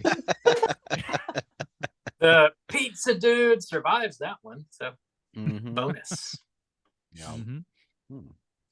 Uh, anything else, Vicky? No, that's all I've been watching. I've been catching up on reading a lot. I'm reading White Horse, which is a horror novel that just came out. Highly recommend if you like kind of like ghost psychological stories, maybe like kind of indigenous folklore mixed in there too. It's really good. Nice. Cool. All right. Nice. Ray and DC, what you been watching? What have I been watching? Well, a few things, but small doses for the most part. I've watched some more Junji Ito Maniac, and it's starting to like really kick off for me. I think it's like, I don't think it's necessarily gonna be my favorite anything. Certainly not from Junji Ito, who's like, they just can't capture that style in a way that I agree. that works. Yeah, I know you agree. Yeah, you got a video on it. No, I think it's just like that's the only thing that's really holding it back. The first episode really threw me because it had so much comedy in it. I was like, is this what the whole thing is going to be? Very comedy driven horror, which could be okay, but wasn't what I was hoping for from Junji. So I was excited that it's starting to get more into that like low end cosmic stuff. You know, set small. I like that. Small and then big in some cases. I'm excited to go to the next episode of that. I watched Del Toro's Pinocchio finally, and buddy, that is a fucking beautiful movie. I have like the modern equivalent or whatever they do to make stop motion as good as it is now. It blows my fucking mind. The shit that they did in that movie on a through that technique is just, it was just incredible.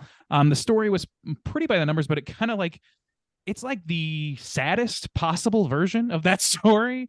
Man, Geppetto is the most tragic figure in fucking literature or something. Like, it's crazy. Yeah, it's a good movie though. I'm almost done with Legend of Zelda Minish Cap, which I started playing on the Switch recently. It was a dark spot in my otherwise impeccable Zelda history. I'm a big fan of that series, so I was excited to play it. It's really fun. It's a lot of fun. I don't know what else to say. It's a good time. I rewatched Big with Tom Hanks. Still a fucking great movie. The Cell, Howard Shore did that soundtrack, and I was just thinking we just did The Cell, which he also did the soundtrack for, and how fucking different those soundtracks are. It's crazy. If you watch Big, it's the most like, I don't know. It's tough to just. It's just so like light and bumpy, and then The Cell is just like wailing on different fucking pieces of trash into the microphone and shit. It's crazy.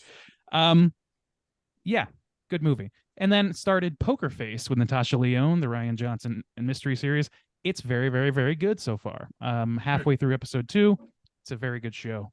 I'm enjoying it quite a lot, like I thought I would. I found out recently that I'm just a Ryan Johnson guy, I guess, which, means that I'm basically like at risk of being murdered at all times, I think. So good luck to me. And that's by my what you've been watching. Lord, probably. Yeah, someone who definitely fancies themselves one. Yeah, cool. Juice, what you been watching? I watched a newer horror film called Baby Ruby, which Vicky has a fantastic video on. So you should check that out. I also recorded a mini cast on it, but it probably won't be coming out till like next month sometime, just because we got some backlogged. But it's really good. I recommend that you check it out. It does a really good job. It's got our boy Jon Snow in it, and it does a really good job of capturing like the horrors of being a new mother. It's like did a really good job of that. So I thought that was a really good film. I watched a Korean film. It's on Netflix, a newer film, sci-fi-ish kind of film called Chung-Yi, and it was okay. Rough on the graphics on that one, but they've got some interesting like AI kind of ideas that they toss around in there, and it wasn't as like action and sci-fi heavy as I thought it was going to be. And so like I like the middle section pretty good of that movie, but just okay. I watched for the first time ever What Women Want with Mel Gibson. That was a concession watch. The 90s were weird. You went to the concession stand and they Yeah. just had that? The 90s were weird, but essentially Mel Gibson gets shocked while he's trying on women's clothes, and then he can hear what women think and uses that to manipulate them. So that's cool. Man, how many jokes about shoes are in that movie? Oh man. I've been playing some video games. I played Mario Odyssey for the first time on my Switch, and I was kind of disappointed in that. I don't know if like there's just a lot of buzz around it as like being like one of the best kind of 3D Marios, but I found it like a little thin on like some of the designs as worlds, and they didn't have a ghost world. I was like so disappointed in like there's no ghost house situation there. And then also I finished that and then playing some Smash Bros. And the only other thing I've been reading is the Dark Side of Soul here in Korea released their second comic book. They had a release on Saturday. Got to go hang out with them and pick up their new comic, and read that and really enjoyed it. It kind of follows the same format as the first one, 3 folktale driven stories, dark stories like Korean lore, and they did a good job on that one, and they're going to release the third one eventually, have like a little trilogy. So yeah, I've been reading that. The art in that thing is really great. Yeah, like, you gave us a copy of that. It's got some fucking beautiful art. I've not completed the stories yet, so I'm gonna like reserve on that, but I'm psyched to get another batch on my hands. Yeah, they had custom like food for it too. There's one of the stories where like, it's about kind of like it's got this spin on like blackberries and stuff like that, and they had this like blackberry margarita, and it was dope. So it was a lot of fun. It was a lot of fun hanging out with them on Saturday. But yeah, that's all I've been watching and reading and playing. Bob, what you been watching? Oh, hey, just a couple quick hitters. I haven't been watching a whole lot this week. I did revisit The Faculty earlier today, which holds up still. Definitely a big fan of that one. I know, it was like last summer, so it wasn't that long ago. It's good, man. Check it out if you haven't seen The Faculty. It's one of those like post-Scream slashers that I think holds up pretty well. Also, I just randomly threw this on. It's a Netflix show called Somebody Feed Phil. I just wanted to have like some sort of food show on. I just kind of dig that kind of thing. And it's pretty good. I only watched like 2 episodes of it so far. It's this dude Phil. I can't remember his last name. Margera? No. Not different related Phil. to And bands. I would. Well, the don't feed Phil thing. I'm Yeah, sorry. yeah, I know what you're Okay, I want to make. thinking. I Yeah. forgot That's a about throwback, that. Oh my dude. god. Damn, yeah. Holy shit, dude. We're That not gonna blew my feed mind. Phil for like 20 days. This is gonna be funny. as He's fuck. gonna die. It's gotta be funny. Dude, I got him Todd's like- chained in my basement right now. He's got a mouthful of gravy or something. He's trying not to spill it. Oh my god. You sound like meat pinch. You're gonna die in my face. Ape's going ape shit in there. It's crazy. Where's the Lambo? Somebody feed Phil is what I watched. This dude, he created Everybody Loves Raymond, and I'm sure he's done other stuff too. But he's got this food show for some reason. He just travels around the world and eats great food and talks about the city that he's in and stuff. And that's very up my alley. So of the 2 episodes I watched, New York and New Orleans, both were pretty well done. So I'll probably watch. Is there a better more of that. job available to a human being? No, probably not. Podcasting. Yeah. Oh yeah. Yeah. I just after this, I'm gonna go drink some Mai Tais on the beach. I don't know about you guys. We're out here. Put it on the living card. The company expenses that. Bottomless Mai Tais for my boy Randeezy. It's so be easy. It's so be easy being Randeezy. That's really all I've been watching. That's about it. Yeah. Let's get into our final segment of the show, which is, of course, our Hotline Screams. Hotline Screams.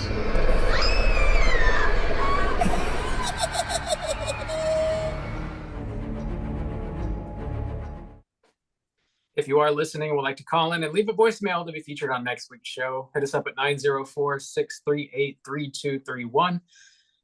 Last week we had Caitlin sit in with us, and she she requested a bunch of fuck, marry, kills be submitted from listeners, and they did oblige. So we got 2 voicemails, and then Caitlin also sent in an email with some fuck, marry, kills on it. But let's start with the voicemails first. We're gonna hear from my boy. Hours. Right, we're gonna hear from my boy Brandon first. Let's hear what he has to say.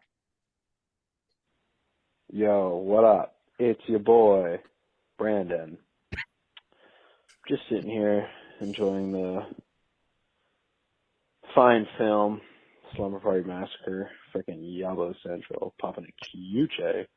Anyways, calling in for the fuck, marry, kill prompt.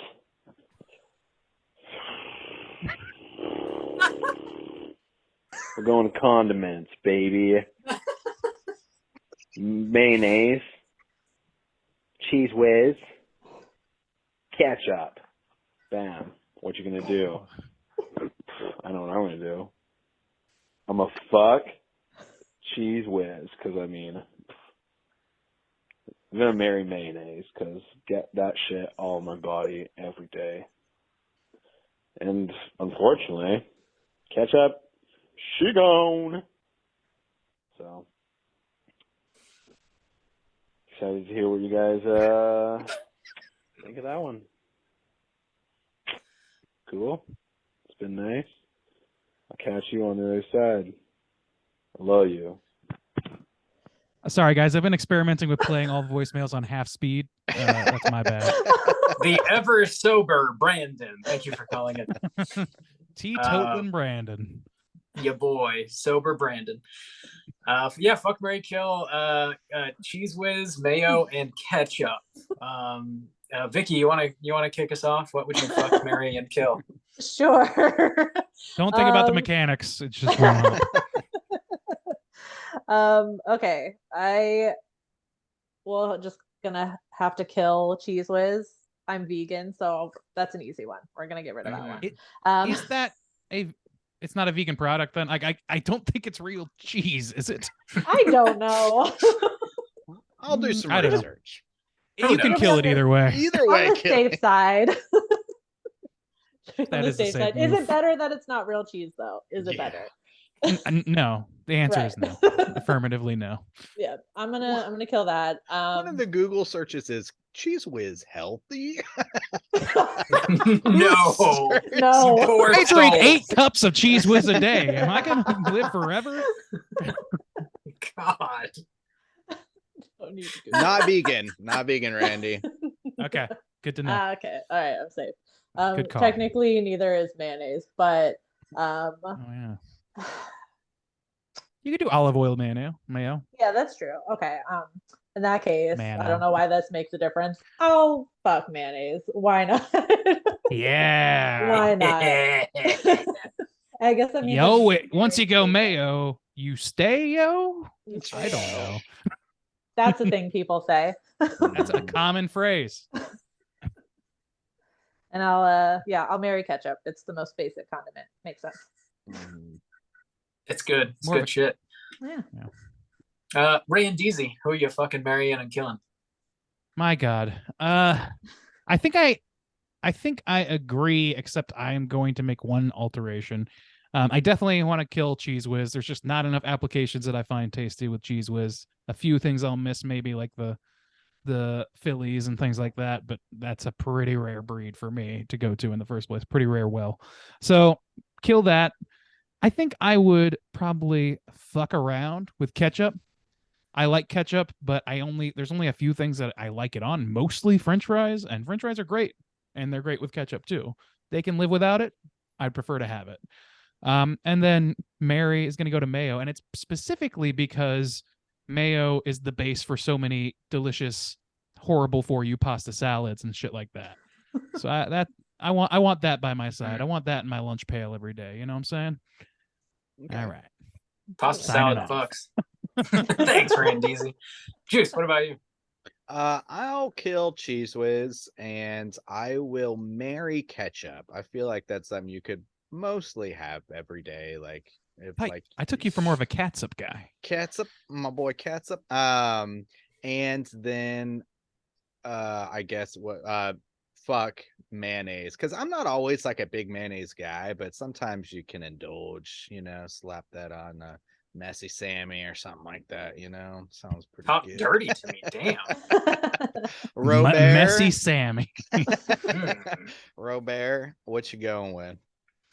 I gotta show a little bit of love to Cheese Whiz. I almost never eat it, but I do enjoy it whenever I do, just on crackers or whatever. So it's once in a while, it's okay to fuck around with some Cheese Whiz. So I'm gonna fuck Cheese Whiz. I'm gonna kill mayo. Oh, I'm just God, not yes, come with me. I'm not a mayo guy, unless it is in like a salad type situation. Randeezy brought that up, but outside of that, I'm not really very into mayo. And I'm gonna marry ketchup because, like, come on, it's great. You gotta have it. You gotta have it. You guys go with the safe. You gotta have it. Gotta have it. Gotta have it. Thanks for calling, Sober Brandon. Love to hear from you. Next up, we're gonna hear from our boy Matt. Let's hear what Matt has to say. Hey guys, this is Matt from Jacksonville. I got a fuck, marry, kill for y'all. This was inspired by Bob's Daddy Kink. I'm gonna talk about the cop dads from the horror trinity. So you have Lieutenant Thomas from Nightmare on Elm Street 1 and 3. You have Sheriff Brickham from Halloween. And you have Sheriff Garris from Friday the 13th 6. Jason Lives. I believe he is the fellow that got folded in half and killed. So let me know which one you're laying it to, which one you're putting the ring on, and which one you're breaking the neck of. Bye. So what a deep hole of a fuck, marry, kill. Thanks for calling, Matt. I love this prompt. I need to clarify one thing he said. He said Sheriff Brickham from Halloween. I believe he means Sheriff Brackett from Halloween, just to clarify. Lieutenant Thomas is Nancy's father in Nightmare on Elm Street, played by John Saxon. This dude who plays Sheriff Garris in Friday Part 6, I don't recognize him, but he's got a thick stash for sure, and some curly hair.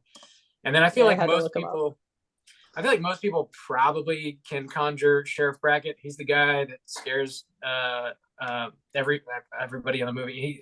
It's Halloween. Everybody's entitled to one good scare. That guy can't get the fucking sins out. He's in the original Halloween, and then of course in Halloween 2018, and Halloween Kills. I think he's in Kills as well. Anyway, He's the one that utters that famous line, and now we're the monsters. Now we're the monsters. Oh boy. When? Oof. Everybody, boys, we got 6 months. Tone down on 6 months left in this episode. Yes. Everybody's entitled to one good fuck, says Sheriff Brackett. All right, fuck, marry, kill. Ray and DZ, why don't you kick us off first this time? Who you fucking marrying and killing? Sure, yeah. I'm definitely gonna kill Garrus because I don't remember him enough, and also I looked him up and I get the impression that he left no impression. So gonna kill that guy. My fuck is going to be Brackett. He's to me like sort of he's the real prototype of the to me, I don't know, because Halloween is the prototype. It feels right that he's sort of like he's the guy, he's the dependable one on that level. But I gotta marry Saxon. He's like the best cop actor, period. He's fucking great. He's not just like, he does that role in Black Christmas as well, and I'm sure others that I'm totally forgetting. I just, for me, like, as much as he's not, I don't know, I kind of feel the same way about him, I guess, as I do about Brackett, but he's more storied, I guess, is why I feel more drawn to that. So I'm marrying the guy. Fucking stop me. Try and stop me. Her dad? Nancy's dad? That's who you're marrying? Yeah. Okay. Yeah. Yeah. Juice is baffled. Going to the chapel. I mean, why don't you go next? Who are you fucking marrying and killing? Well, I would kill him because like that dude like just doesn't fucking listen, right? Yeah. He just like he just like doesn't listen, like puts her in the house like all alone, just like never fucking listening. So fuck him, and then I'll marry Brackett because he'll support you. He listens, he's supportive. He ignores the weed smell in your car. Yeah, exactly. So I will marry him, and then I don't remember the other guy from Friday the 13th 6 either, but he does have a stash, so guess I'm getting a mustache ride there. So fucking that guy. You like a tickle on your pickle? So don't know who that is. So one night stand with that guy, I guess. So here we go. If you had to get all the way to part 6 before you get your like iconic like police character, he's probably not iconic at that point. Working with what I got here, okay? Aren't we all? Bob, fill us out here. Well, I was I'm sorry, Vicky. Vicky's yeah. Whose dad are you fucking marrying and killing? Oh man, so many great options here. Yeah, I think I'm gonna also have to kill Garrus because I had to look that up as soon as I heard the name because don't remember at all. Don't remember at all. I think I will marry Brackett only because seems dependable to me, and I feel like that's what you want in a marriage. I don't really know though. And I guess that means I'm fucking John Saxon, which I guess could be okay because I agree. I think he's kind of a dick, especially in Nightmare on Elm Street. But he puts, he's like okay with like putting bars on windows. So I feel like maybe there's like he's a little freaky, so that could be okay. All right. Saxon's got a fat life, he does. Don't we all? Bob.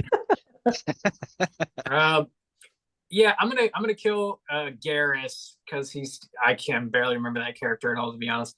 I think I'm gonna fuck around with some Brackett because he's like he's famous. He's in the Halloween franchise. He's that guy. I fucked this famous guy once.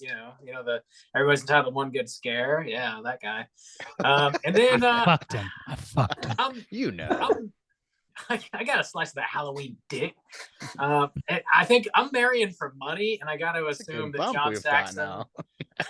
Yeah, I got to assume John Saxon's got the most money. I'm not marrying for dick. I'm marrying for that money. So that Thompson home is pretty nice. Yeah, it's very nice. Yeah. So that's who I'm marrying for show. Thanks for the. It's very nice. Very nice. Sometimes you slip out of Borat. Yeah, there. It's kind of what happens in always under the surface. The older you get, the more Borat you become. My husband. Thanks for calling, Matt. Always good to hear from you, man. Last but not least, like I said, Caitlin did send us in an email with some more fuck, marry, kills on it. I got that right here. Caitlin says, "Hello, hunky boys. The first of the two She says, FMK, podcasts, movies, and TV shows.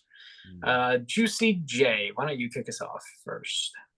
I guess if I had to, I'd kill podcasts. I still don't listen to a whole lot. It's mostly like our squad. Like I find your lack like of faith disturbing. each day with like our squad, but I mean I talk with them on Slack, so I could get by if I couldn't listen to everybody's podcast. So that means that I would marry movies. I watch a movie like almost every day, so you know, gotta stick around with the movies. And then I will I will fuck TV shows because I like to dabble, you know. I like to get in there, you know, get a little spice it up. Oh, you know? all right. So yeah. Vicky, fuck, marry, kill, podcast, movies, TV series. I agree. I'm gonna have to marry movies because that's ride or die right there. They're always there. You got to marry movies. I'm going to fuck podcasts because I don't listen to any one religiously. I'm more kind of, if somebody's got an episode that I really want to listen to, Mm-hmm. I'm sure there's some sexual jokes I can make in there. I'm not going to go for it. You're stronger than us.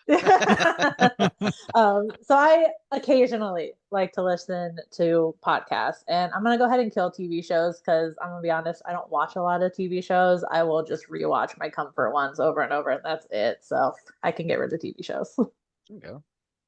Right. Hello Randy, there. what about you? Oh, no. Oh. Okay. Nope. Nobody try to control this ship. Just don't do it. It's a mistake. It's Let it uncontrollable. I think I'm gonna go. I could very easily kill the podcast. Like the most emotional attachment. This podcast. Kill this. I would kill this podcast with a gun. Set me free, please. Someone wish me free. No. I would definitely like. It doesn't like. There's a great podcast in the world, but man, that's a newer medium. If I killed that off, that's only so much content missing, whereas movies and TV are so much content. How will you know what Joe Rogan thinks, Randy? I'll just have to assume, which is more or less what I do now, and I'm typically pretty right, I must say. What else? TV. This is a tough one. I don't know. Like, TV is comfortable and movies are exciting to me. You know what I mean? Like I do probably watch more TV shows than I do movies. But it's because I usually like I'm dog tired at the end of the day and I want to just throw something on and not think too hard about what it could be and have it be familiar to me. So I don't know if I would get rid of that comfort or not in favor of the exciting thing, but I think I kind of gotta.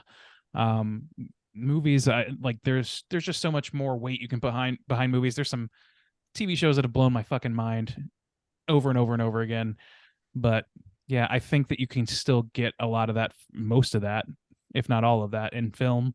And it's just that it goes to places that TV doesn't always do, or not until recently was able to, with the advent of cable and all that shit. So I think I gotta marry movies, fuck TV. But buddy, it's a love affair. I thought you were going the other way on that one. Okay. I know, me too. Yeah. Oh, really? Yeah, it sounded like Really? yeah, whatever. Doesn't matter. It sounded like the TV shows were more comfortable. Well, you watch them every day. I don't know, but like, it doesn't matter. It doesn't It's- matter. yeah. It doesn't It matter. doesn't. Bob, We could parse this. We're parsing this Yeah. differently. That's all. fuck, marry, kill. Yeah, I'm pretty much in line with you. I'm gonna kill podcasts. I'm gonna fuck around with some of that TV, some of that Skinamax, you know, and I'm marrying movies. Gotta do it. Yeah. Gotta marry the movies. Okay. Bear Winch Project in particular, I assume. Mhm. The whole franchise, all 5, Oh, geez. 4, 5, Good all of them. God. Vicky, I don't know if you know this, but that is the porn parody of Blair Witch Project. Okay. It's I could make a frequent- guess. Yeah, I'm using you as an excuse to explain to the audience what the fuck we're talking Got about, it, which okay. is more effort than I usually make. Good on you. Last but not least, our final fuck, marry, kill. Caitlin asks us to do an FMK with each of our real life mothers. No. Pass. She then goes on to say, JK, unless you're ready to end your friendship and the show. Love you. Okay. So, Vicky, which one of our actual real life mothers would you fuck? And then marry I know all of them. Yes, you do, for sure. Hold on, we'll get him on the line. Hold on. Tell my mother you would fuck her right now, please. Do it now. Tell her. I'm very foxy in the bed. I'll show you a good time, Miss Vicky. I've seen a barrel full of pickles in my day. Oh my God. That's a King of the Hill line. I take no credit for that. I mean, barrel full. That's Mama Randy talking right there. Just a goddamn barrel full of pickles.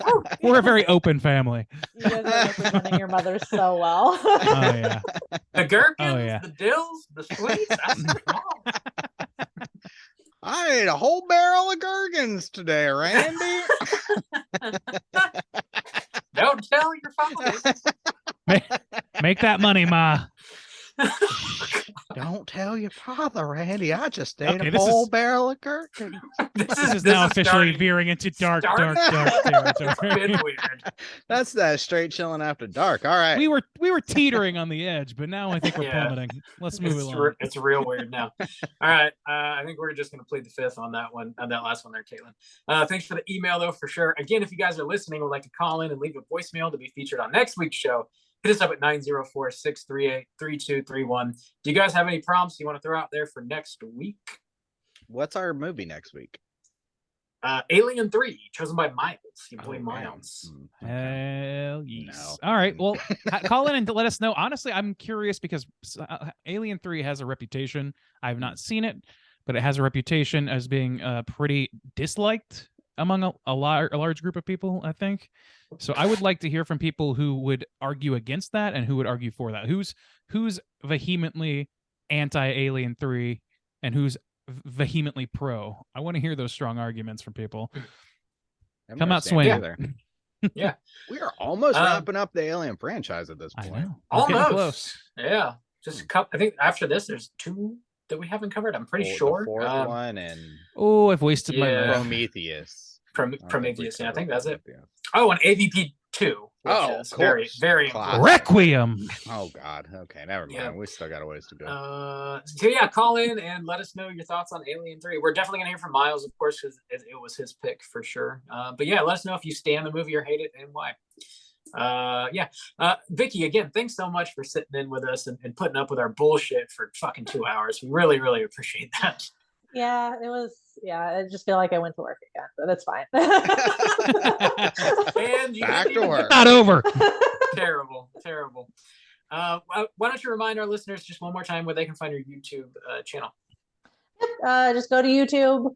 Greatest site on the internet, guys. Just search Nightmare Maven. You'll find me. Quality content all the time, guaranteed.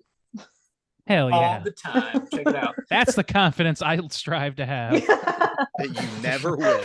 You got a ways to go, brother. Yeah, you got to work on that. Gotta see a whole lot more pickles. Miles before we sleep. Don't tell your father. Check out Nightmare Maven over on YouTube. Like I said, we're going to be back next week with a brand new show. We're talking about Miles's Patreon pick, which is, of course, Alien 3. Slam your eyeballs into that. Get ready for next week's show. Until then, check us out on iTunes, rate, review, and subscribe. Over on Twitter, STR8_chilling. On Instagram, Straight Chilling Podcast. Send an email to straightchillingpodcast@gmail.com. If you want to join in our daily Slack channel conversations, just hit us up on one of those social media outlets, and I'll send you a link so you can do so. Talk about the movie of the week. We got a new channel going about The Last of Us. We're getting into the conversation on that. Talk about the minicast, trade recipes, share cute pictures of our cats and dogs and whatnot. And it's a really great, fun, wholesome time. Join the community, if you please. That's going to do it for us this week at Straight Chilling. Until next week, as always, all you mother truckers, please keep chilling.